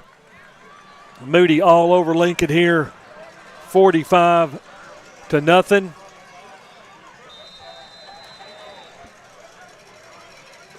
Cal Overton with the kickoff. Another nice high kick. He's at the 15, 20, stutter steps, and finally brought down at about the 22, 23-yard line. Yep, some more great coverage by your Blue Devils. Got a score update. Arab is leading Boaz 14-7. Also leads is leading 14-7 over Pelham, and Pell City and Clay Central are tied at 7-7. Interesting there. Talked to Coach Gaines before the game briefly. My buddy just texted me and said, my buddy Riley said, we're going to beat that 63 points tonight. I said, unfortunately, it's looking that way. And Moody Blue Devils just defensively are putting their offense in a great position. That's number 27 on the carry for the Bears. That's JaMarco Aaron. And that was 25. Owen Randall again. Owen Randall, wow. He's got 2 plays so far in this football game. One's a touchdown, and the other laid a boom behind the line of scrimmage. And they've got him at linebacker, I believe. Listed as an athlete. He's and playing look that kind of outside linebacker, coaching him up. Coaching him up. Kind of got that outside backer deal maybe a bandit position where he can move out in coverage if he needs to. And Brody was talking about he wants to be a coach one day, so getting a head start. There's the snap. Finds a little running room, not much. Pushing the pile for some positive yardage. And there's a helmet comes off.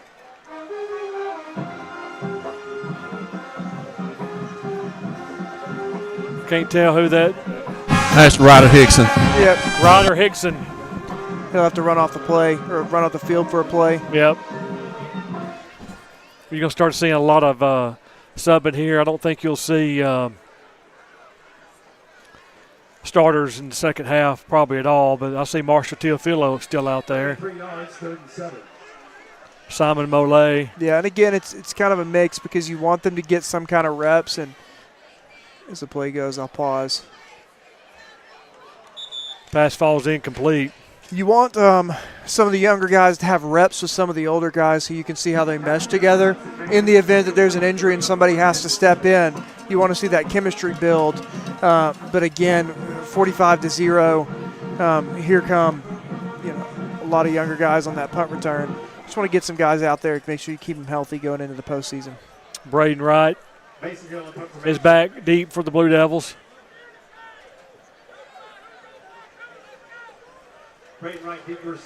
This is where you have to treat the standard as a standard. Make your blocks, play your assignment, be in the right place at the right time. Oh, high snap. Good punt from Lincoln. Braden takes it. The ball's on the ground. Yeah. And Lincoln picks it up and advances it. Yeah, that's why Peter is so important.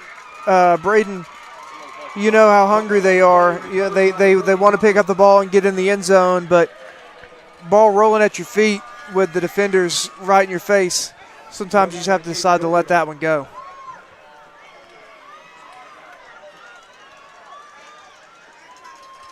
And this Blue Devil defense will be upset because they want to end this game with a goose egg. They do, yeah, that's right. And that's something Coach Gaines is probably going to address. You have a big lead, obviously, but you can't lose your focus and try to get cute. And those are hidden yards. Yeah, you're right. And 4 weeks from now, 2 weeks from now, 3 weeks from now, they could make a huge impact on a football game. Luckily, it will not tonight.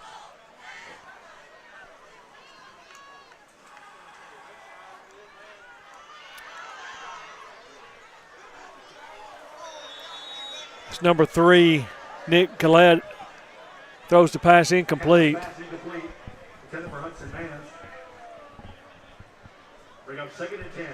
So it'll be 2nd and 10 for the Golden Bears.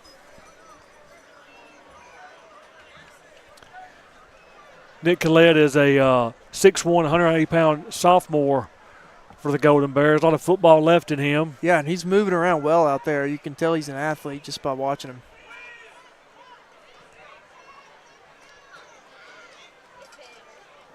Representative from Tennessee on the sideline tonight taking a look at some of the Blue Devils. One of the coaches there. Collette hands it off. A little room up the middle. Positive yardage, maybe picks up.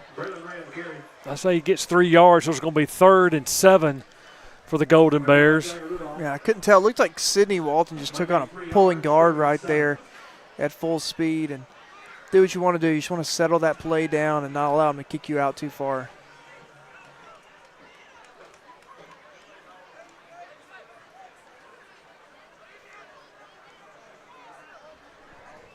Four minutes, 18 seconds to go in the first half.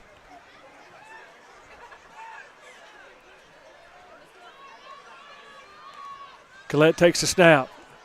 Little delay, counter. and there's Bailey Abercrombie in there, slows it down. He may have picked up 2 yards.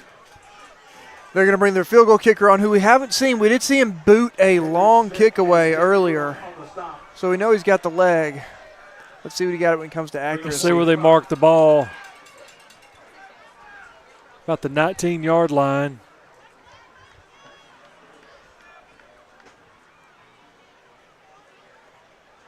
About a 37-yard field goal, I believe, Brett.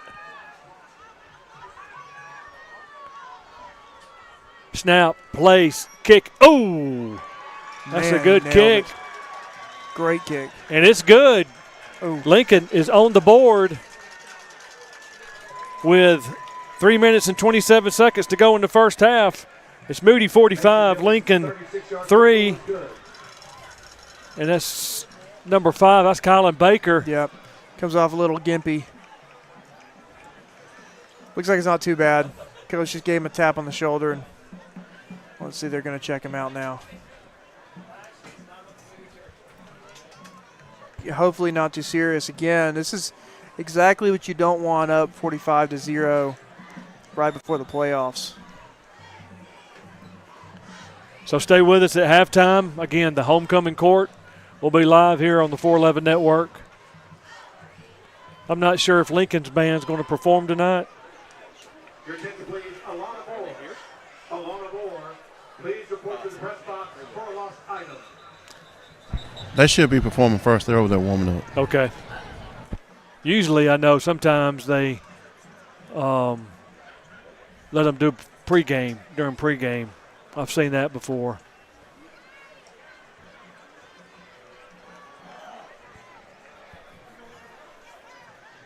Good crowd here tonight on homecoming. Again, the line at Carpenetti's is never ending. Everybody knows where to get their pizza around here, don't they? Speaking of which, I'm craving some myself. Yeah. If anybody's listening and is in attendance and brings me a Carpenetti's pizza, David Simpson will give you $200.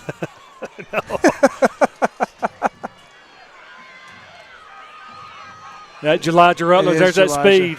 He's looking for a little running room, and he breaks away. Stutter steps, still carrying tacklers, and he's out at midfield.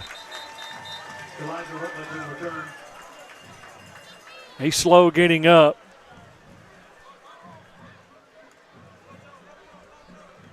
And he gets up over there, but being trailed by the trainer. Yep. Those are the games you kind of got to be careful. You know, you just what's those saying? You don't play to get hurt. You just got to play the game. Yeah.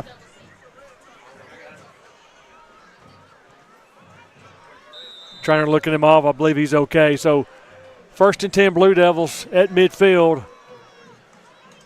Bradley Blaze goes in motion. Charlie takes a snap, and here comes the blitz. Bravis Cage stutter steps, finds a little running room, and just runs over somebody, picks up about 5 yards. Yeah, just a little Houdini act in the backfield. They're surrounded and makes one move, gets upfield, and is able to turn that into a first down gain of 5 yards. 2nd and 5 for the Blue Devils as this clock is running. 2 minutes and 50 seconds to go in the first half. The Blue Devils in no hurry, just letting some time tick. Stay with us at halftime. Willie will be talking to Coach Gaines to get his thoughts on the first half. Flags and whistles, flags and whistles. Offsides against the Golden Bears. They're penalized 5 yards, so that should be a first down for the Blue Devils. That's another arborist first down for the Moody Blue Devils. 1st and 10 Moody at the Lincoln 40. Let's see what they dial up here. Up here, Brett.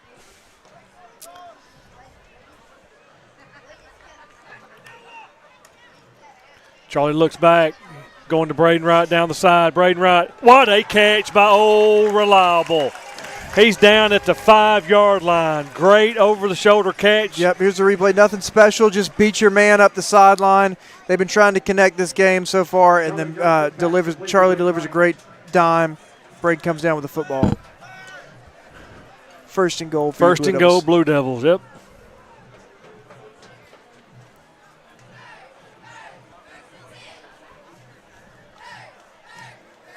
LeCameron Meadows comes into the ball game. Charlie takes a snap, fires it over to Braden Wright. He gets pushed. Yep. He catches it, but they call him out of bounds. Yeah, and Coach is good about that. Whenever a man gets you down, he likes to help that man get into the end zone. So they went straight back to Braden Just that time he came down outside of the white lines. Johnson's pass intended for Braden Wright, incomplete. Caleb Ragsdale comes in the ball game. Haven't seen Will Fisher tonight. Brett? They like to keep that ace in their back pocket. Good strategy.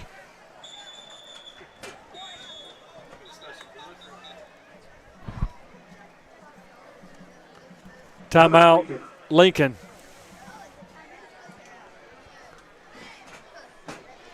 We're going to take a quick break as well. You're watching Moody Blue Devil football on the 411 Network. At Lions and Lambs, we are dedicated to being the hands and feet of Jesus both locally and globally. Our mission is to share the gospel and help those in need. Whether here in the U.S., South America, Africa, or Asia, we create opportunities for people to encounter Jesus and experience his love firsthand.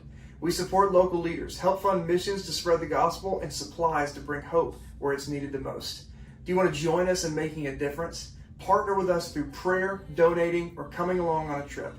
Find out how to join us and stay connected with our journey on Facebook, Instagram, or the web at lionsandlambs.info. You think this is just a gray metal box, right? Let's get a little closer. Closer. Yeah, Manor brand air conditioners are designed, engineered, and assembled in the USA. Welcome back to the 411 Network. Homecoming 2024. It is 2nd and goal for your Blue Devils. Charlie Johnson still in the game as the quarterback. The Cameron Meadows is the running back for the Blue Devils. Ragsdale goes in motion. Charlie takes a snap, hands it off to Cameron. Cameron's still up. He's still up. And they finally bring him down. Cameron Meadows and McKinley. Coaches are not getting in any hurry here with 1 minute and 25 seconds to go in the first half. Once they line up, pay attention to LaCameron Meadows, his stance, and then look up Boise State's running back, Heisman candidate this year. Do a comparison. So 3rd and goal for Moody. So he just stands straight up waiting for the ball. Takes a snap. Charlie fires it over. He's going to Braden. It's a jump ball. He got it. And he's waiting for the signal. Touchdown. He's in. Touchdown, Blue Devils. Johnson to Braden Wright. Again, just another 50-50 ball. This is Charlie saying, hey, I trust you. Go up and get it. He'll climb the ladder and come down for 6 points. Touchdown, Blue Devils. Will Yates in to attempt that all-important extra point. I say the Blue Devil Horn Blue Lights are back this year tonight. Brad, I see the kids with them in the stands. Yeah. Kick is up. And it's good with 53 seconds to go in the first half. It's Moody 51, Lincoln 3. We'll take a quick break. You're watching Moody Blue Devil football on the 411 Network. As a superintendent, anytime you're designing and building new facilities, they're thinking about how do we make sure that that school can function not only for today, but in 25 years to 50 years. I do know about running a school system, but I did not know a whole lot about construction. So Scout, just having them on board is just tremendous. Jay and Sloan both make you feel like you're part of the project and you're not an outsider. There would be no way that I would go into a project without them. Welcome back to the 411 Network. Some score updates. Jacksonville leading St. Clair County 21-7. Wow. Leeds leading Pelham 21-14. Cherokee County all over Asheville 42-6. The Dodgers and Yankees are scoreless as they go to the top of the fourth for those baseball fans. So, again, stay with us for the Coach Gaines interview at halftime. Then homecoming court. You'll hear our own Brett Staggs. bring you the names of all the homecoming court, and you'll see our own Brett Madison with his daughter tonight. Cal Overton has it teed up. Good high kick. Takes it to 10. He's looking for a little running room, and there's Desron Mobley. Man. Showed some great, plenty of practice for the kickoff team tonight. Showed some great kickoffs and great coverage. Still seeing some ones run out for the Blue Devils with 41 seconds left in the half. I asked some of the coaches how many plays do you think they would play tonight, and they kind of looked at me and kind of said, well, probably the first half. I know some teams, just outmanned Lincoln this year. I know they're going through some struggles on the football team, playing a lot of young guys, but you just got to keep working. Good things eventually will come. That's right. Not too long ago. There's a breakout run. There is. Not too long ago. Number 21 for the Golden Bears, Jalen Adair with a big carry. I think around 2009, 2010 sometime, the Blue Devils experienced a scoreless or a winless season of their own. So yeah, you're never too far from a big turnaround. So 1st and 10 Golden Bears with 20 seconds to go in the first half. Low snap. Collette throws it over. Pass is complete. Good defensive play there by number 17 for the Blue Devils, DJ Price. That's a hard play to make. He came from a long way away to break down in wide open space, make that tackle. So that's a huge play for DJ Price. DJ's a sophomore for the Blue Devils. So that's the end of the first half. Let's go down to Willie Strickland and Coach Jay as he waits on Coach Jake Gaines.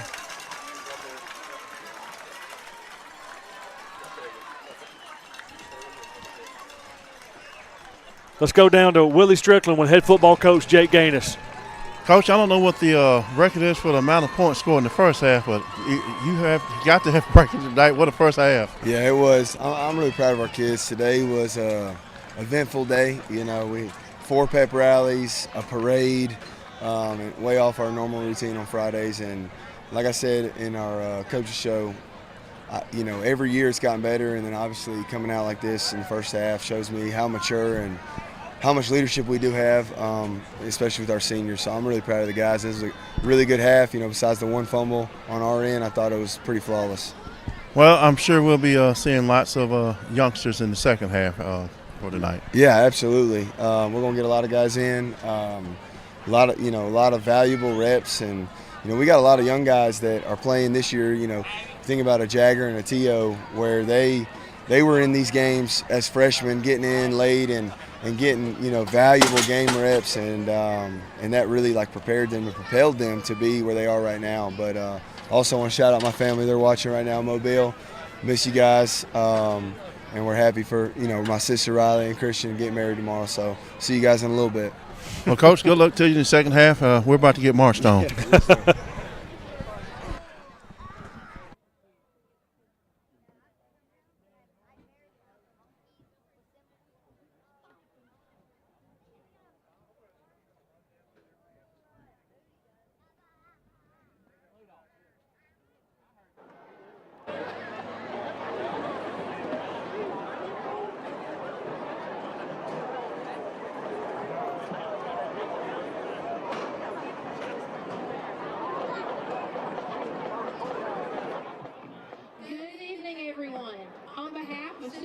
Dr. Suzanne Lacey and Principal Matt Brooks, we would like to welcome you to the halftime performance of the Lincoln High School Spirit of the Bears Marching Band.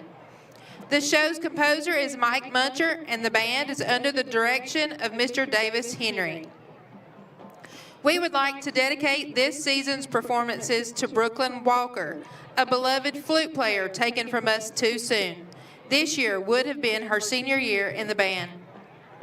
Tonight, the band will be performing their show entitled Blondes Have More Fun, featuring the music Diamonds Are a Girl's Best Friends by Marilyn Monroe, Material Girl by Madonna, Get the Party Started by Pink, Come As You Are by Nirvana, Edge of Glory by Lady Gaga and Toxic by Britney Spears.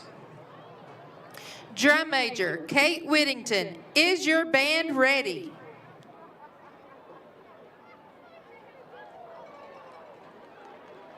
Ladies and gentlemen, the Spirit of the Bears Marching Band.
We're here at Bill Morris Stadium at halftime where the Lincoln Band has just performed and your Moody Blue Devil Marching Band is getting set up.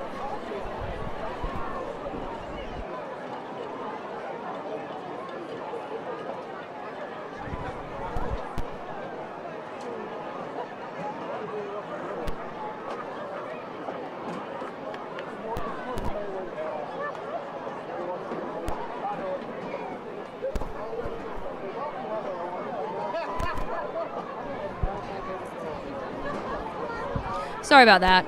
We're here at Bill Morris Stadium at halftime of your Moody Blue Devils versus your Lincoln Golden Bears, I believe, football game. Your Moody Blue Devils are up 52-3 currently at the half, and we've just watched the Lincoln Marching Band perform, and your Moody Blue Devil Marching Band is coming up next. After that, we're going to be introducing your homecoming court, and you're going to crown your 2024 Moody High School Homecoming Queen. Thank you for watching Moody Blue Devil football on the 411 Network.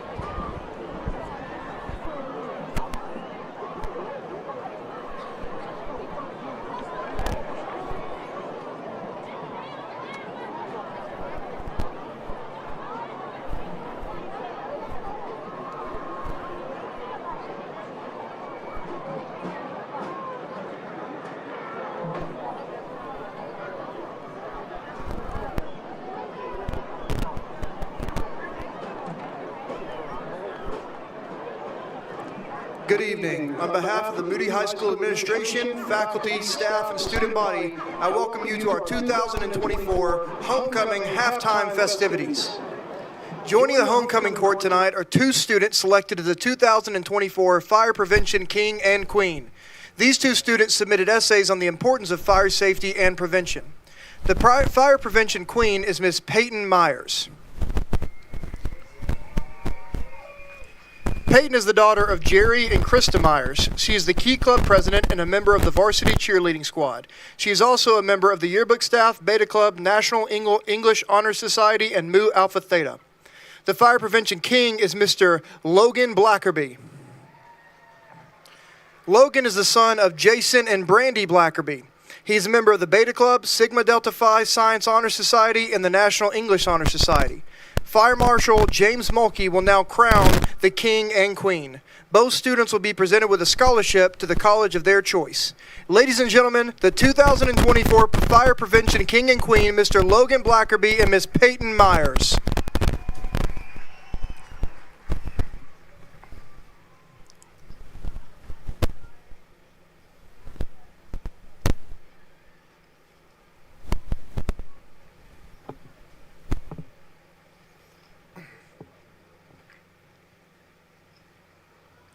It is now my honor to present to you the 2024 Homecoming Court as selected by our student body.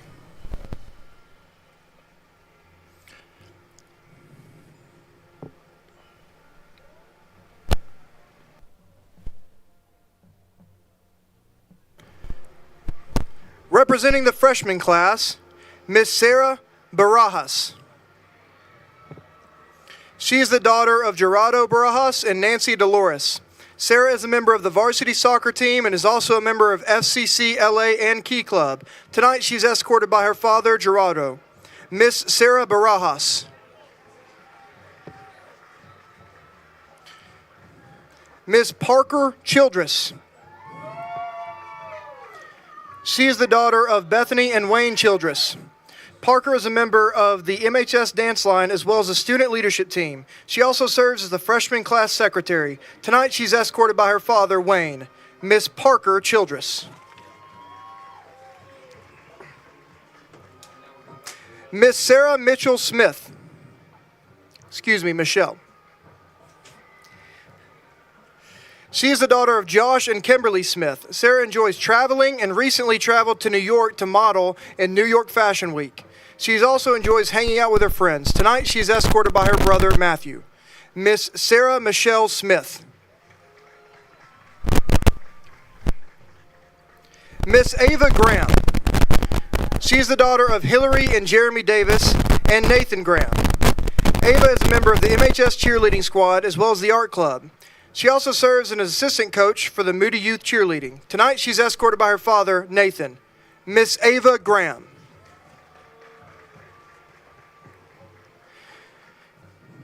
Miss Ella Grace Madison. She is the daughter of Brett and Laura Beth Madison. Ella Grace is a member of the MHS cheerleading squad and serves as a sophomore class president. She is also a dancer at Miss Kelly's School of Dance, where she's currently in her 13th year of dancing. Tonight, she's escorted by her father, Brett, Miss Ella Grace Madison. Miss Chloe White. She is the daughter of Courtney and Sarita White. Chloe is a member of the MHS volleyball team and cheerleading squad. She's also a member of the Beta Club. Tonight, she's escorted by her father, Courtney, Miss Chloe White.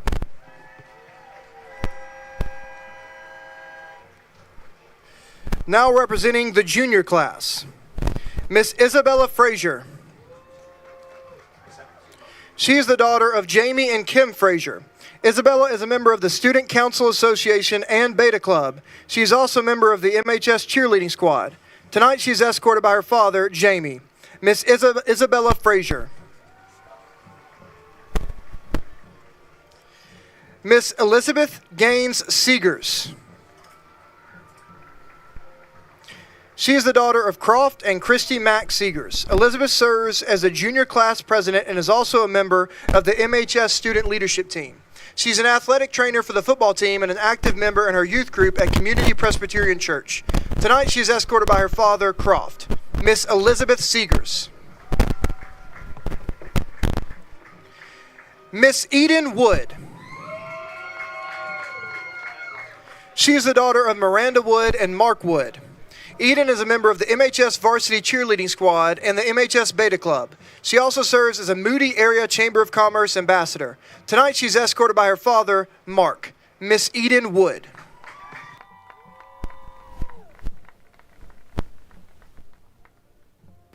It is now time to present the class of 2025 senior class homecoming maids and nominees for the title of the 2024 Moody High School Homecoming Queen.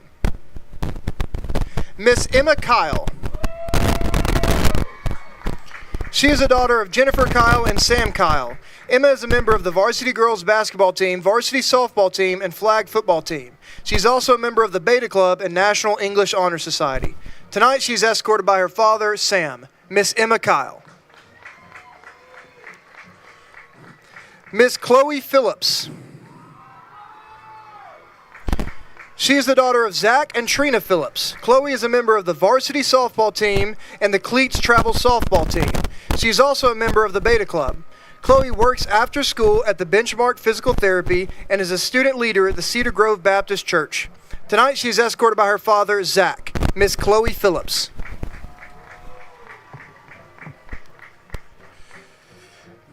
Miss Sierra Terry. She is the daughter of Jennifer and Irvin Terry. Sierra is the co-captain of the MHS women's varsity tennis team and is a member of the Beta Club, FCCLA, and the yearbook staff. She also volunteers at the Moody Middle School after-school program. Tonight, she is escorted by her sister, Zoe, Miss Sierra Terry. Miss Bella Vincent. She is the daughter of Russ and Maria Vincent. Bella serves as a senior class president, Beta Club president, and student council treasurer. She is a varsity cheerleader and a Moody Area Chamber of Commerce ambassador. Tonight, she's escorted by her father, Russ, Miss Bella Vincent.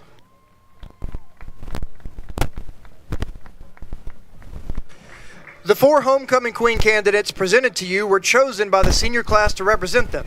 These candidates were then voted upon by the entire high school student body to determine this year's winner.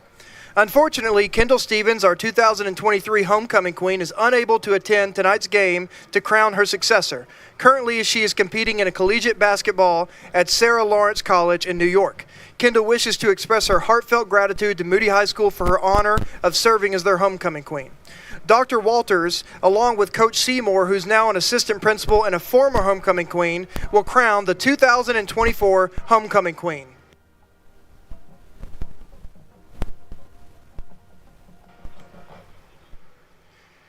Ladies and gentlemen, Miss Bella Vincent.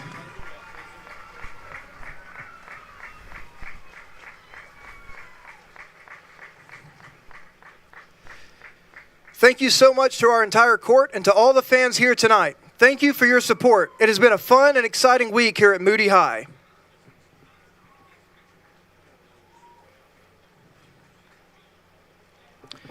Now for our parade winners. In the youth division, second place went to Senior Cheer. In the youth division, the first place goes to Sophomore Cheer. In the open division, the 411 Elite Softball takes the crown. And for the class floats, in second place, we have the Moody High School freshman class. And in first place, you have the Moody High School senior class. Thank you for joining us for our 2024 homecoming festivities. Enjoy the rest of your night.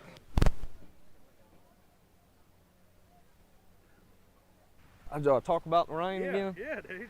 Hey, this is Corey Harrison, owner of Whole Heart Construction. This is Corey Harrison, owner of Whole Heart Construction. I'm a Moody graduate of 2008, and we're proud supporters of Blue Devils football. We focus on doors, windows, decks, and more. We'll even work in the rain.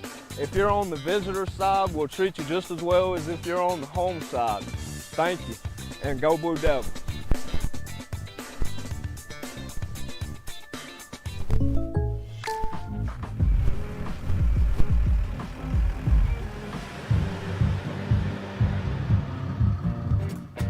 Contact Bart Perry for an auto quote today. What? How is that a flag? He landed on him after the sack. That's roughing the passer. What if he hit him high? Roughing the passer. And low? Roughing the passer. Well, what if he tramples him and then he's like, oh no, and he tries to go back and he tramples him some more and he's like, I'm so sorry. Wait, what? This is Senator Lance Bell. I want to thank you for the opportunity to represent you in Montgomery. I am so excited about this time of year as we watch our cheerleaders, our football teams, and our band as they perform on the field. And parents, I'm not forgetting about you. That's what's great about Alabama. I'm Senator Lance Bell. Thank you for the privilege to serve you in Montgomery.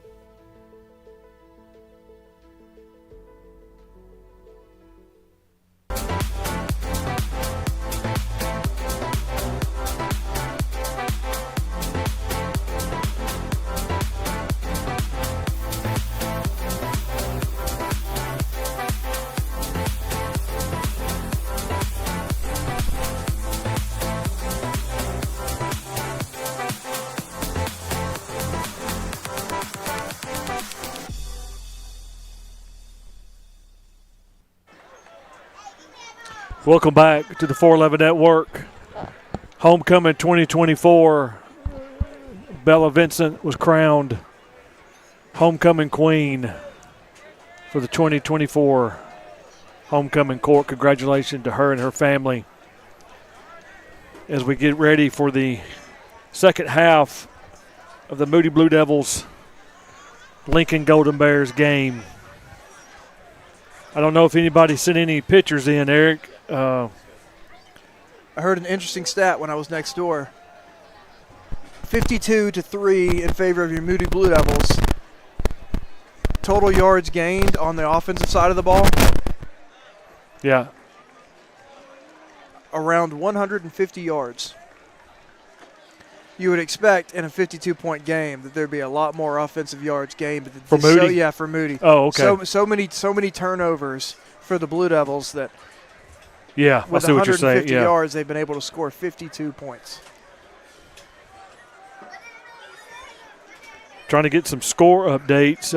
Cherokee County, it's the halftime 42-6. Leeds still leading 21-14. Jacksonville still leading St. Clair 21-7. The Dodgers are up 1-0 over the Yankees in the top of the sixth inning for those baseball fans out there. But Brett Staggs, good job, buddy, on the PA. Appreciate that. Yeah, it's a lot of names, it's a lot of words, and as I just said, and stuttered a million times on here, nobody hears it on here, but when it's a production environment, production environment, you have to be a little cleaner with your speech. Yeah, and worry about the clock and It's all fun stuff. Well, it was a fun week for the student body. That's what it's for. It's memories that they'll look back on.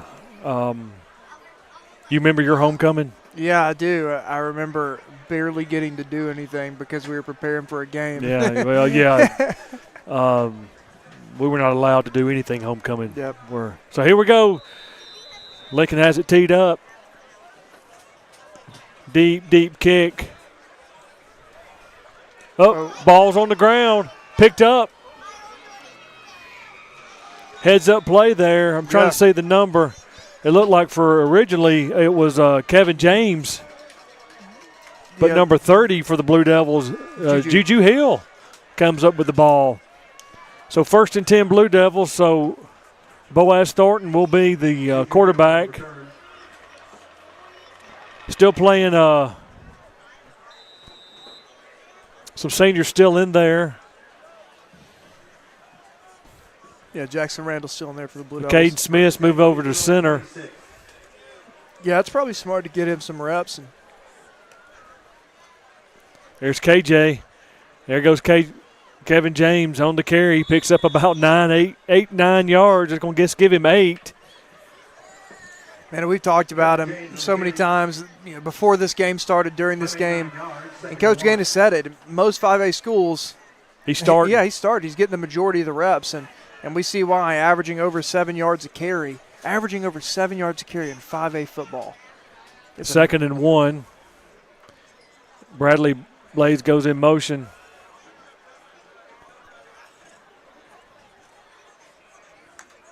Takes a snap, hands off to KJ again. He's met right there in the middle and loses maybe 3 yards, 2 to 3 yards.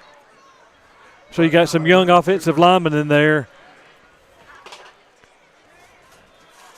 Young, not having a lot of reps. Yeah. So it's going to be 3rd and 4 for the Blue Devils. So yeah, Bradley Blaze in there. Isaiah Hatch is in the game for the Blue Devils. Let's see if Boaz throws it here, the lefty.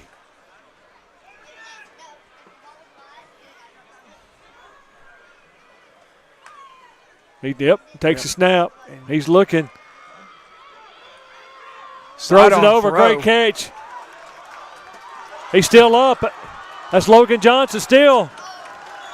Man, you can see how excited the sideline is. Boaz tried to run out of the pocket, realized he was hemmed up, and then put on a Patty Mahomes impression. A sidearm throw, you can see it here. Watch him trying to get out. There's nowhere to go. Comes back, sidearm throw over to Logan Johnson, who breaks the tackle and gets upfield. Solid play for your Blue Devils. That's the Arborist first down for your Moody Blue Devils. Move the chains.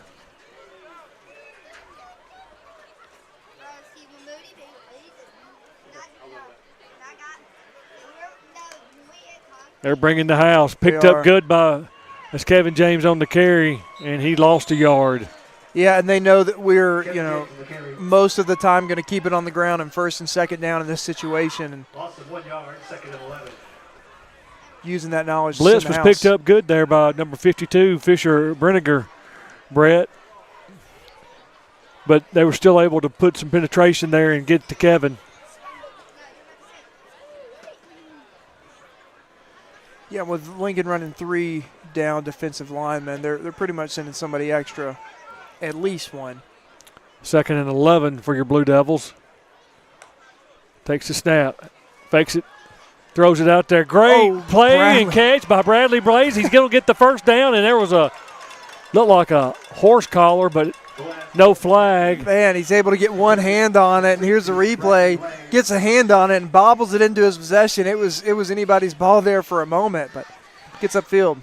Great blocking there on the perimeter by Zane Leonard for your Blue Devils. He's a sophomore. So the Arbor's first down for your Blue Devils. Flag in the play. Offside defense, 5-yard penalty, 1st and 5. So the Golden Bears will be penalized 5 yards.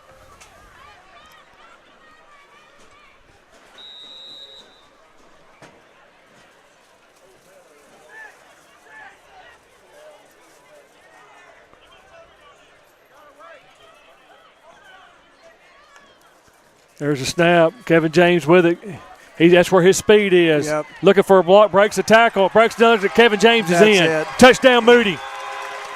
I mean, that's just being an athlete. You said it. He turned up that speed when he saw the corner, broke a couple of arm tackles, and got upfield. Again, Kevin James, 34 carries for 259 yards coming into this game, 7.6 yards per carry, averaging 51 yards whenever he plays. He does have one game with over 100 yards rushing this season.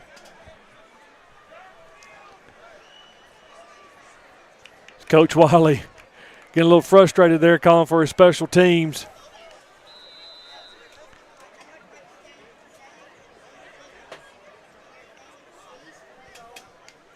Snap, place, kick, it's up.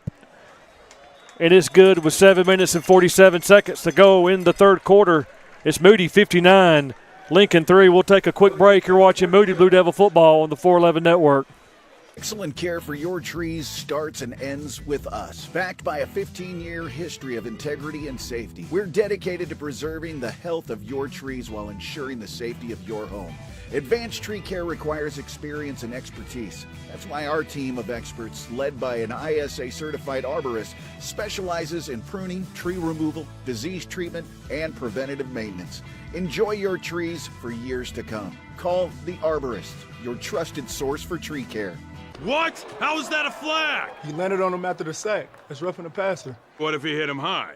Roughing the passer. And low? Roughing the passer. Well, what if he tramples him and then he's like, oh no, and he tries to go back and he tramples him some more and he's like, I'm so sorry. Wait, what? That's why he's the GOAT. Welcome back to the 411 Network here, Bill Morris Stadium. Willie is up here in the press box trying to get his mic fixed and turns it over to the one and only Mr. Parsons, and he fixes it. I'm back. He's back.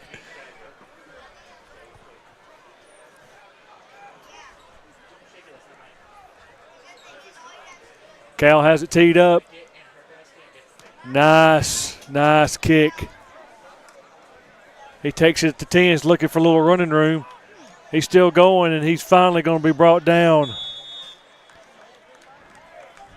About the 26 yard line. Caden Mitchell and Caleb Gorey combined for the tackle for the Blue Devils.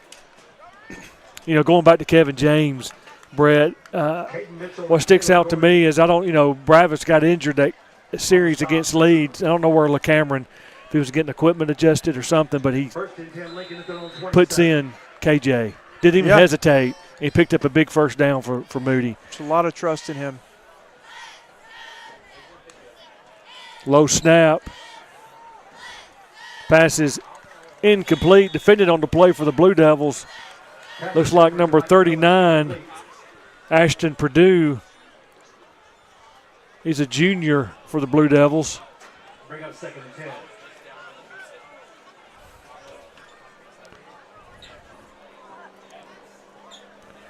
Sawyer Coman's in for the Blue Devils, as well as Will Fisher.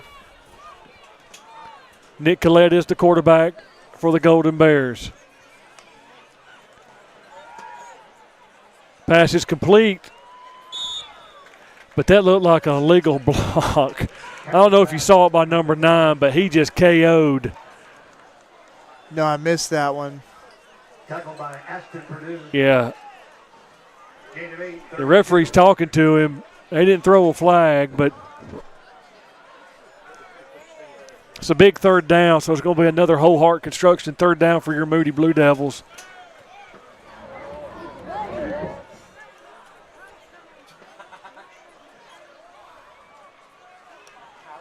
Snap, hand off the middle, positive yardage. He's still carrying runners with him. He's still going. Finally brought down as he picks up a first down for the Golden Bears. Odin Randall and Caden Cofield in the tackle. Brought down by a host of Devils. First and 10. Looks like Davian Smith is in there for your Blue Devils with Caleb O'Neill, Eli Walker, and one more over the edge. I can't tell. It's probably Desron if I had to guess. First and 10 Bears. They're on 43-yard line. He's going to throw. He's being pursued. He's going to throw it away. Desron Mobley and Eli Walker putting the pressure on Nick Collette. Ryder Hickson will run in for Davian Smith.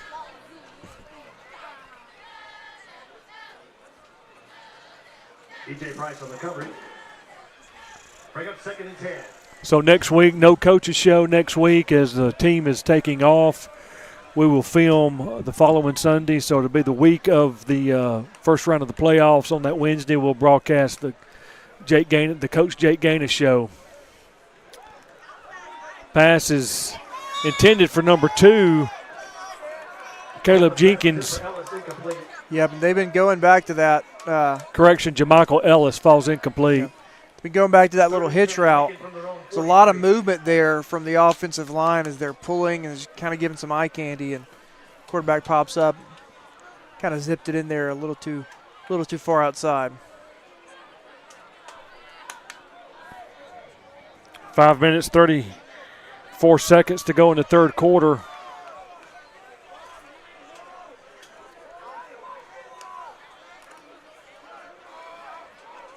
Oh, nice hit. Caleb O'Neal and Eli Walker at the initial point of contact, and the host of Blue Devils come in to finish the job. So it's going to bring up 4th down for the Golden Bears. They looks like they have a man down.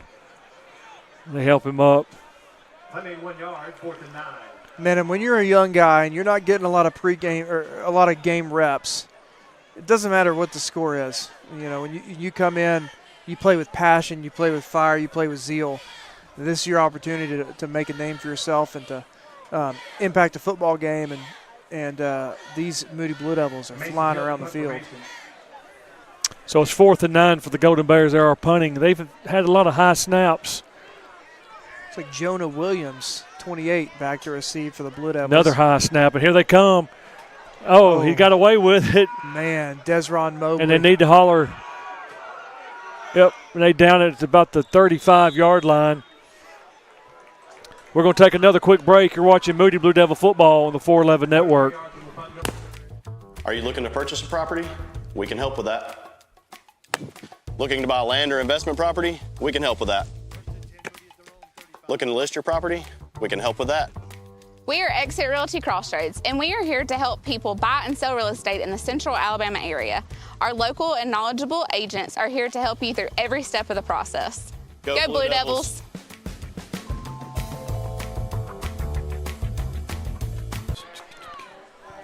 Welcome back to the 411 Network. 1st and 10 Blue Devils. Boaz Thornton hands off to Kevin James, and he falls forward for about 2 yards. Our very own Brett Madison's keeping us updated on some critical scores that we're following. Arab leading Boaz 21-17 in a tight one. Jacksonville starting to pull away from St. Clair 28-7, and it's surprising because we all thought that St. Clair they were on a roll. That play failed to gain. So 2nd and 10 for the Blue Devils. Boaz Thornton looking to throw. Throws it over there. Pass is complete to Logan Johnson, and he picks up. It looks like they're going to mark him short. Yep. Good to see a little chemistry with Boaz and Logan. They've connected a couple times so far. Gain of 9, 3rd and 1. Again, the Moody Blue Devils will be off next Friday night. So if you have nothing to do, take your wife out to dinner, Brett. Yeah. 3rd and 1 for the Blue Devils. There's the blitz, and Kevin James gets it, and he falls forward for the 1st down. Number 50 in the ball game that's Max Myers in the ball game for the Blue Devils on the O-line. Play made 2 yards. 1st and 10, Moody at their own 46. That play picked up another of the Arbor's 1st down. Samuel Deschamps into the game for the Blue Devils. Man, I'm surprised about that Jacksonville St. Clair score. Yeah, I know.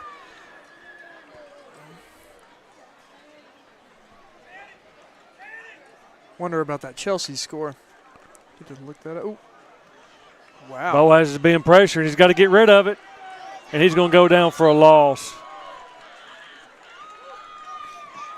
Showed a little bit of shiftiness, improviser archetype, and avoids a sack in the backfield. Big loss of about 10 yards, it looks like. So we say 2nd and 20. Central Clay County leading Pell City in the third, 22-16. Leeds is starting to pull away from Pelham. It's 28-14. Officially at 2nd and 17 for the Blue Devils.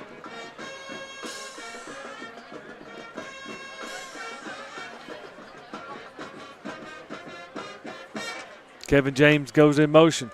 Boaz takes the snap. He's got a lot of running room ahead of him. He throws it down the field. Pass is incomplete. Intended for Logan Johnson, falls incomplete. Athletic football play from Boaz. I mean, chunked it on the run and really delivered a good ball. Bounced off the hands of Logan Johnson for an incomplete pass.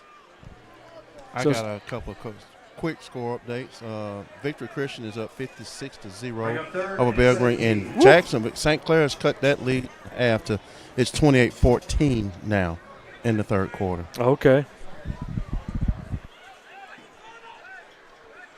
Third and long for your Blue Devils. Isaiah Hatch goes in motion. And they're bringing pressure. A little screen pass and nobody there. I think it was intended for Kevin James. A little slow in developing. Want to give a shout out to Miss Gabby and Brother Steve of having that tailgate today. Some good fried fish and shrimp, potato salad, baked beans. Man, you sent me that text and I couldn't get here fast enough. Oh, man, it was good. So it looks like Moody's probably going to do a pooch kick. And it's going to. Hey, come on, man. 25 yards on the punt. I don't know what Isaiah was doing. He was trying to force the return man to touch the football. Yeah. I mean, you know. Yeah. We're one score away from breaking the school record for most points scored. That was a discussion down there about Moody beating St. Clair in the 60s one time. I don't know what game was it you pulled up.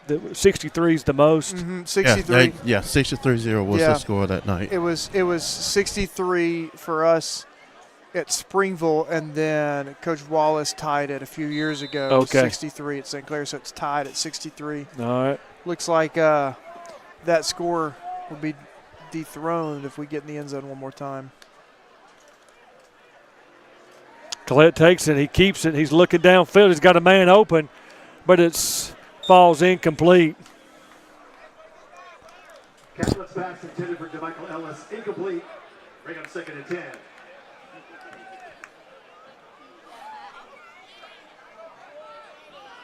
Second and 10 for the Golden Bears. 29 seconds to go in the third quarter. So Moody will be hosting the first round here at the Bill November 8th. It's looking like Boaz at this point. Yep. Colette's pass is complete over there. Man, there great he is play. Again. That's again. Well, that was it looked like number 10, Kaden Cofield. And he's coming off a little shaken up there. He's holding his arm. Brought down by Kaden Cofield. Great open field tackle. It's hard to get that man down. Yeah. So 3rd and 6 for the Golden Bears.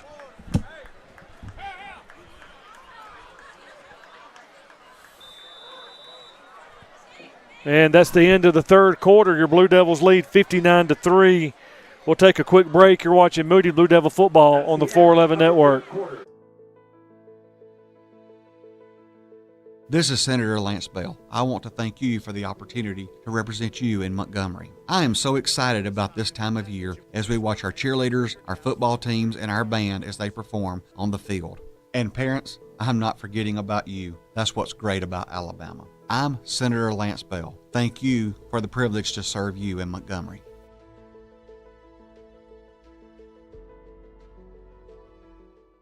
Well, because I'm going to say the line about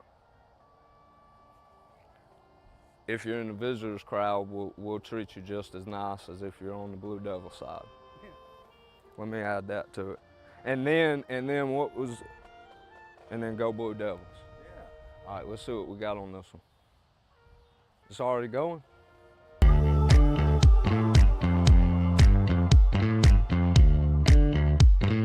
At Lions and Lambs, we are dedicated to being the hands and feet of Jesus both locally and globally.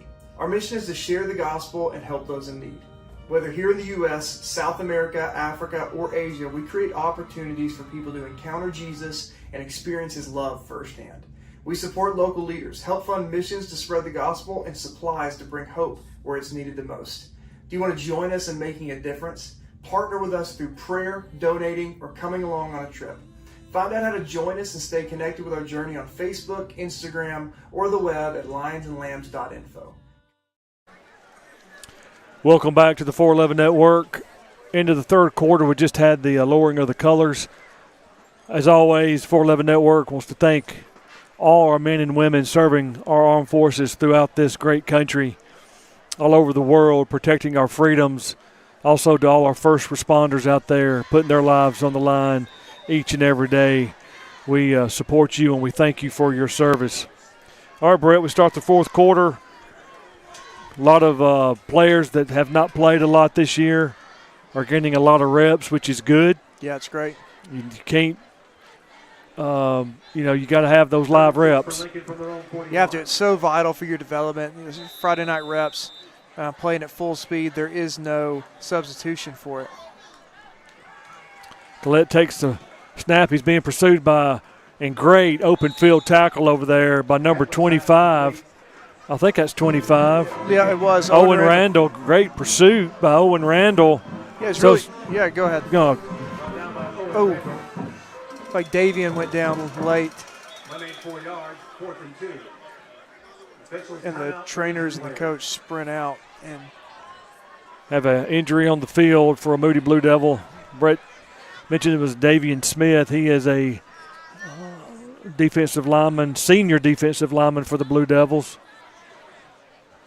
Looks like he may have a cramp. Yeah, it looked, the way that everybody ran out there, it looked like it could have been serious. Very serious.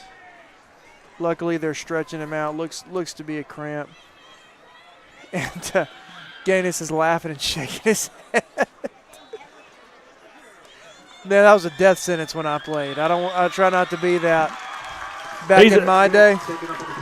Davian's a fan favorite amongst the student bodies. You can see the crowd getting him. Coach Gaines just smiling.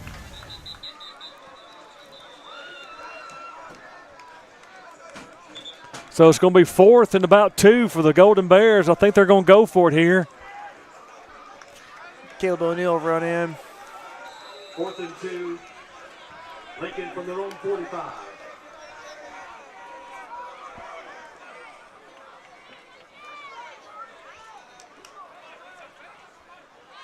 He's not going to get it. He's not going to get it. Great play by that Will Fisher. Yeah. Oh, well, there's Will Fisher. Fired up, going over to the sideline. And you see the coaches fired up as well. They're excited to see these young guys get a victory, play some real reps, and just love the game of football. So great to see for those guys. And one of the Stag steps to victory is to play clean and play fast. And this has got to be one of the Blue Devils' best games when it comes to dirty laundry on the field. Very few penalties for the Blue Devils. Seems like most of the calls went in our direction, which is a rare thing to say. Hopefully we can make that a habit going forth for the rest of the season. So Blue Devils take over on downs. See what they dial up here.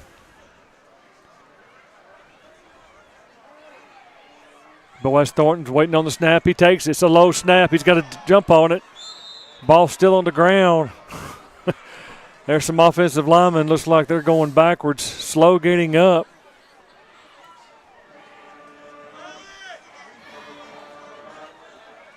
So he loses about 6 yards.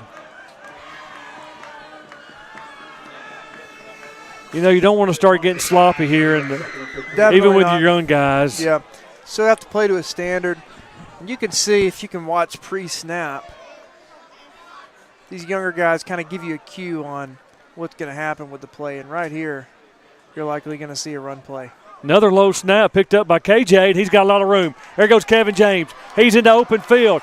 Kevin James is gone. Kevin James is in the end zone. Give him 6. I don't see any flags. And there's a flag. Oh, there's a flag. It's a holding. It's coming back. And I was about to say, congratulations to the Blue Devils for beating that record. For one more play, it'll stand.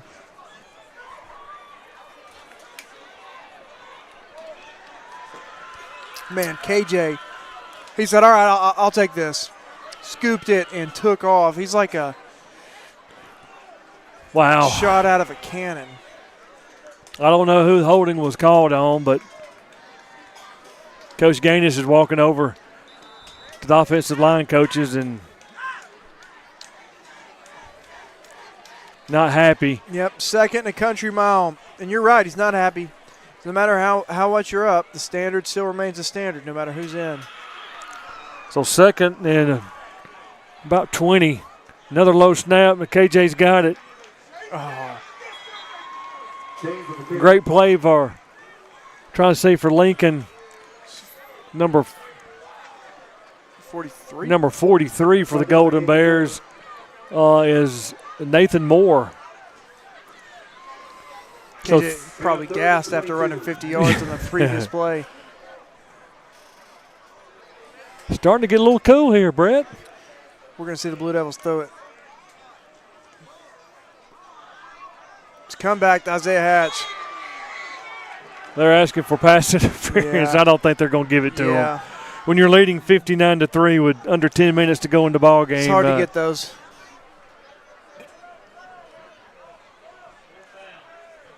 It's going to be 4th down.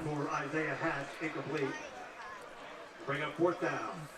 I think he's just going to see the pooch punt again. Still a decent Moody crowd here, Brett. Yeah. On homecoming, but people are starting to. Ooh, almost good punt from Logan going to Johnson. When we touch it first, guys, it's pretty much dead ball there. They're having fun out there. Yeah, they are. It's great to see everybody, though, that come back for homecoming tonight. Again, to Brooks Ward and his family. They've been here since Tuesday, and he's just overwhelmed with the support. Bill Marsh told me he didn't know he was he was watching on the 411 network, and his wife told me that that he said, "Hey, your buddy Brooks Ward's at the game, and he lives over in Twin Lakes," and hopped over in his car and came over and spending some time with him down there. So, and Brooks is heading home in the morning, so safe travels to him and his family. Lincoln running back is still up and gave good yardage, about 7 yards on that carry. Yeah, that was Jalen Adair for the Lincoln Golden Bears. Down by DJ Price. Number 63, Donovan Dennis in the ball game. I don't know, Brett, did you call his name? I don't believe I have. He's in the ball game for the Blue Devils. I want to also thank my buddy, co-workers, also a Moody alumni, Kenny Armstrong. He's in the house tonight. He made it to the game, so that's big for him to come to a game. His daughter's a cheerleader. Great pursuit. Spins him around. Host of Blue Devils there. Yeah. Owen Randall makes first contact, followed up by many Blue Devils. They're going to call this a first down.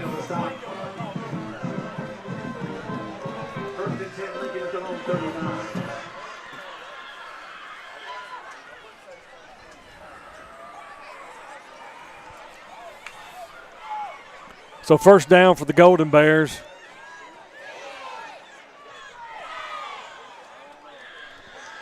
Under About to go under 7 minutes in the ball game.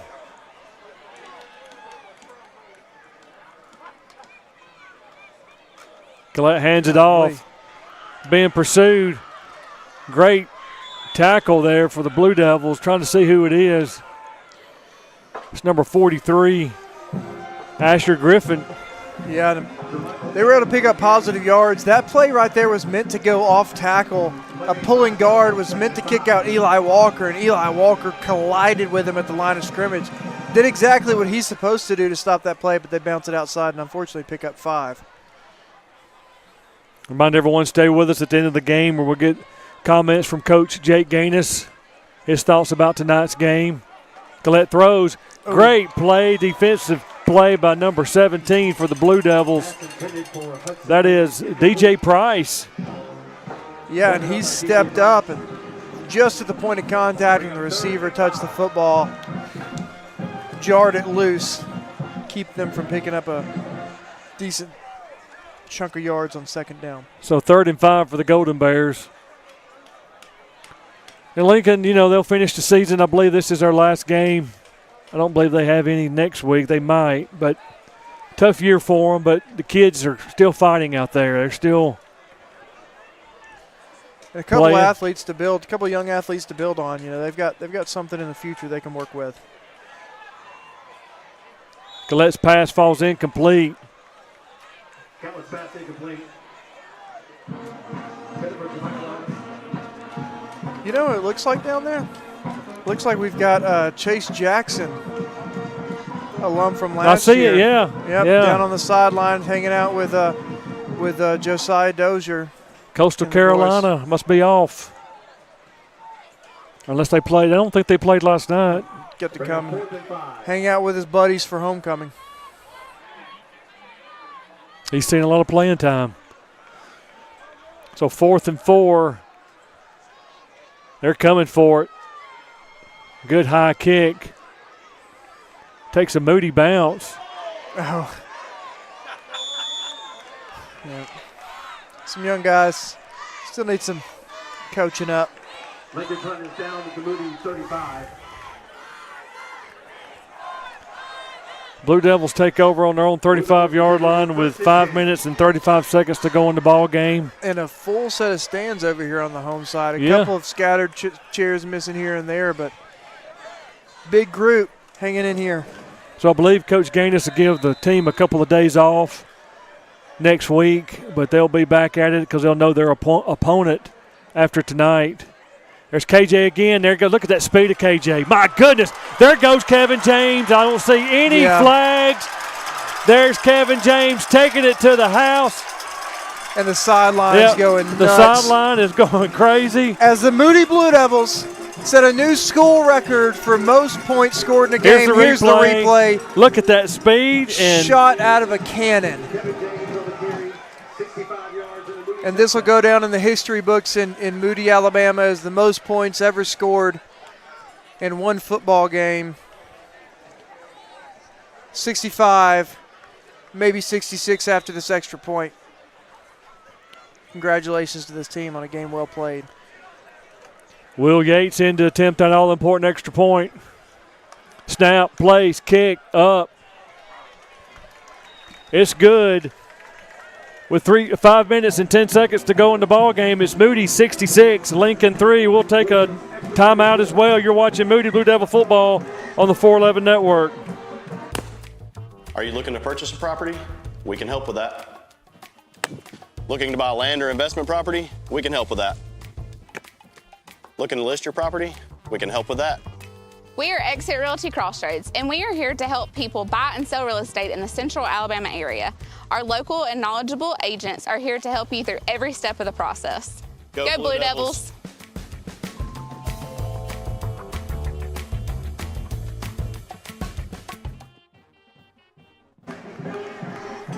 Welcome back to the 411 Network and to Bill Morris Stadium. 5 minutes, 10 seconds to go in the ball game. Your Blue Devils lead 66-3. Just a game, Brett, that Coach Gaines, I think he's going to be happy with the outcome, obviously. But you know, a lot of people got a lot of young players got some reps tonight.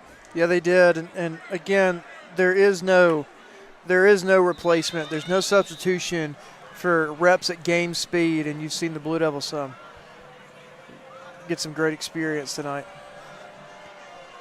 Deep kickoff. He takes it to 10, 15, looking for a little running room. Found a little quickly. That little gap closed up pretty quick.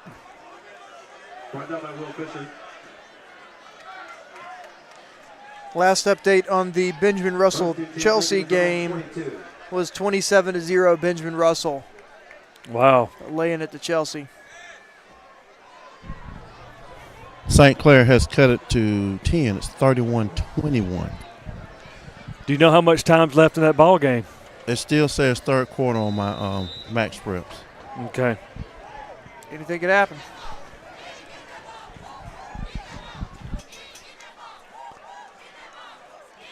Collette's pass is complete, in and out of the hands of number 35, Hunter Delaney.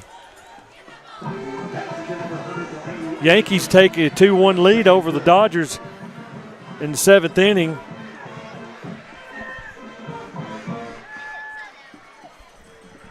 Leads in Pelham at 28-21, so Pelham has cut that score down. Proving to be a little peskier than we imagined. Again, bounce it outside.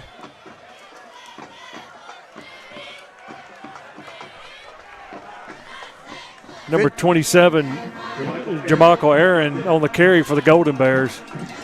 Eventually chased out of bounds by Levi Crow, number 18, a linebacker for your Blue Devils, a freshman.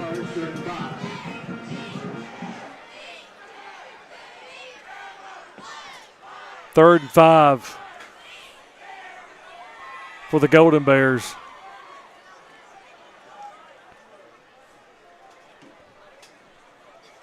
After this play, we did get another score update. We'll bring it to you for the St. Clair-Jacksonville game after this play.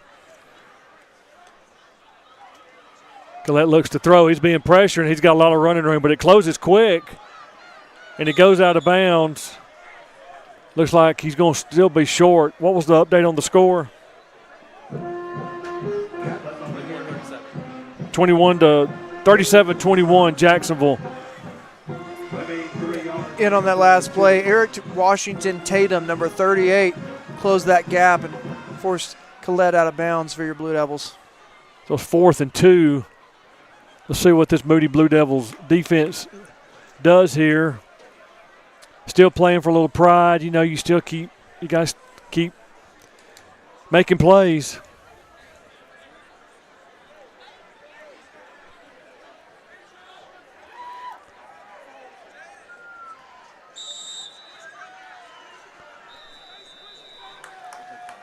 Timeout. Timeout, Lincoln. We'll take a timeout as well. You're watching Moody Blue Devil football on the 411 Network. What? How is that a flag? He landed on him after the sack. That's roughing the passer. What if he hit him high? Roughing the passer. And low? Roughing the passer. Well, what if he tramples him and then he's like, oh no, and he tries to go back and he tramples him some more and he's like, I'm so sorry. Wait, what? When roofing problems arise, homeowners only have one question: can you help me? And at Revolution Roofing, the answer is absolutely. And we'll help the right way. That means a free roofing evaluation, quality workmanship on the project, and open communication throughout the process. We're also licensed and insured and provide a lifetime warranty on all new roofing systems. Plus, Revolution Roofing is a local company. We live and work in this community, so we are always around. Contact us today for a free evaluation. Are you looking to purchase a property? We can help with that. Looking to buy land or investment property? We can help with that. Looking to list your property? We can help with that. We are Exit Realty Crossroads, and we are here to help people buy and sell real estate in the central Alabama area. Our local and knowledgeable agents are here to help you through every step of the process. Go Blue Devils.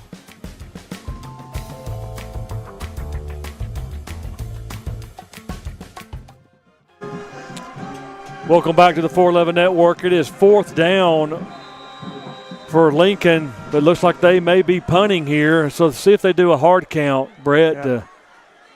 Well, a bunch of young guys in there. Nope. Caden Cofield back to receive for the Blue Devils. Good punt. Yeah, come on. And he's going to pick it up.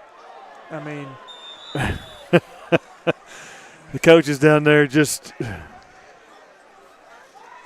He's a young guy. You want the ball in your hands. You know. It's not typically what you want to do up 66-3. 2 minutes, 11 seconds to go in the ball game.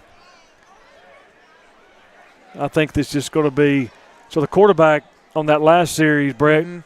Yeah, that was Hudson Perry, a quarterback. He's a sophomore for your Blue Devils.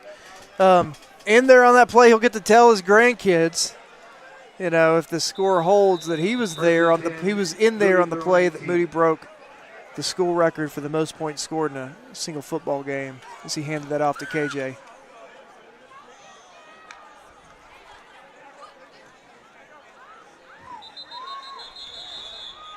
This Juju Hill on the carry with nowhere to go. I think they're just going to let this clock run. Juju Hill on the carry. Loss of 3 yards. Second and 13. Blue Devils will finish the regular season at 7-2. Auburn game, of course, getting canceled, so the only 9 games on the season. But as they get ready for the first round of the state playoffs, be looking on social media as we'll post the playoff bracket once it gets final. We'll probably let them know our opponent. Probably going to be Arab or Boaz, but that's Juju Hill on the carry. Brought out of bounds. Picks up about. Hill on the carry. He picked up about 6 yards. 3rd and 4. Clock's running under. I don't believe they're going to have to get another snap off here, and that's going to do it.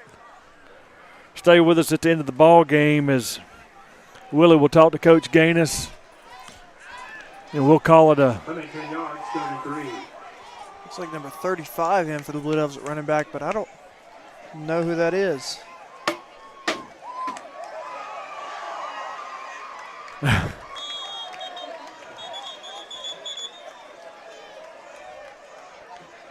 Yeah, number 35. Not listed on my roster. No, not on mine either. I believe that's going to do it. Blue Devils will finish the season 7-2, 6-0 in region play as they are Region 6 champs. Undefeated in 5A. Yep. Undefeated in the region. And they await their opponent, Arab, and as the fireworks from TNT are going off.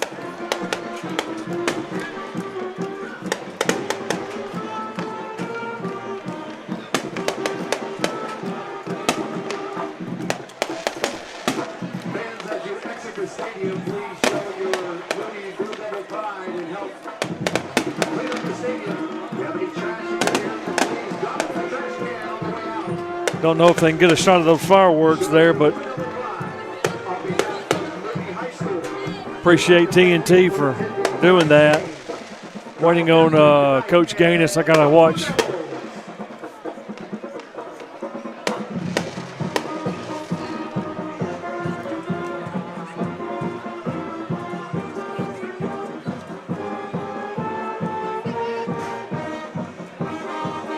Let's take it down to Willie Strickland with head football coach Jake Gaines. You break it up, Willie. All right. Okay, there we go. This microphone is giving me a hard time tonight, but you break the school record. You end the regular season 7-2 and undefeated in 5A. You couldn't ask for a regular season. No, I think the schedule was perfect. I think obviously it happened exactly the way it was supposed to with the first 2 games being huge for us right now. And like as we move through the schedule, I've watched our team grow and get better in different areas every week. And the things that we said we needed to be good at this time, I think it's starting to click, and we're starting to see some results. proud of our guys. You know, we go the entire second half with, you know, non-starters, guys that hadn't played as much, and I felt like we didn't really skip a beat on defense. And then offensively, I mean, we moved the ball as good as we could, and I thought, I thought we did a great job. Just really proud of the guys. This is a really good way to send us in this bye week. We made it out injury-free tonight, which was a big goal, and we did that. And so now we move into the bye week, focus on getting healthy, refocusing, and refreshing ourselves, and then it's time to go, baby. Yep, regular season's done. We get ready to move on to the next season, the new season, the playoff season. Cold weather, playoff football. You got to love it. Yep, you know, real football's played in November, and, man, that's all we talk about, right? Get us in the dance, give us a shot, and let's go make some noise. But our kids are ready. You saw the mindset today coming out of half was impressive. Leadership on the sidelines, guys that, you know, maybe Joe had 2 catches, whatever, but he's cheering on, you know, everyone else that's in there for him, and just you saw that across the board. And we're in a really good place right now. And like I said, this bye week's huge for us. We scheduled this on purpose to get ready for the playoffs, and so it's time to roll. Well, Coach, great regular season. Let's roll on into the playoffs, into that blue map. Let's do it. Appreciate y'all. Good night. There you go, guys. All right, Willie, thank you. All right, guys, we're going to wrap it up here, and a big win for the Blue Devils. Like we said, 7-2 on the season, 6-0 in region play. We'll post as soon as we know who their opponent will be on November 8th here at the Bill. First round of state playoffs. I need everybody here. Need to be loud and proud. Again, the Coach Jake Gainey show will not be shown this week as they're off. It'll be the week of the first round of playoffs. And we see on here on the camera we got Brett Staggs' young daughter and wife there on the TV. So, no, Kayla, you're on camera. Yeah, you're on camera, and you're still on camera. Still so on camera. There's Brett's. Say hi. Charlie. Look at this. You gotta love it. All right. Thank everybody for tuning in on the 411 Network. We appreciate everybody. Everybody have a great weekend, guys. Enjoy your off week next week. Enjoy your weekend, and then enjoy your off week next week. And we'll see you everybody again November 8th. Thanks again, everybody, and go Blue Devils.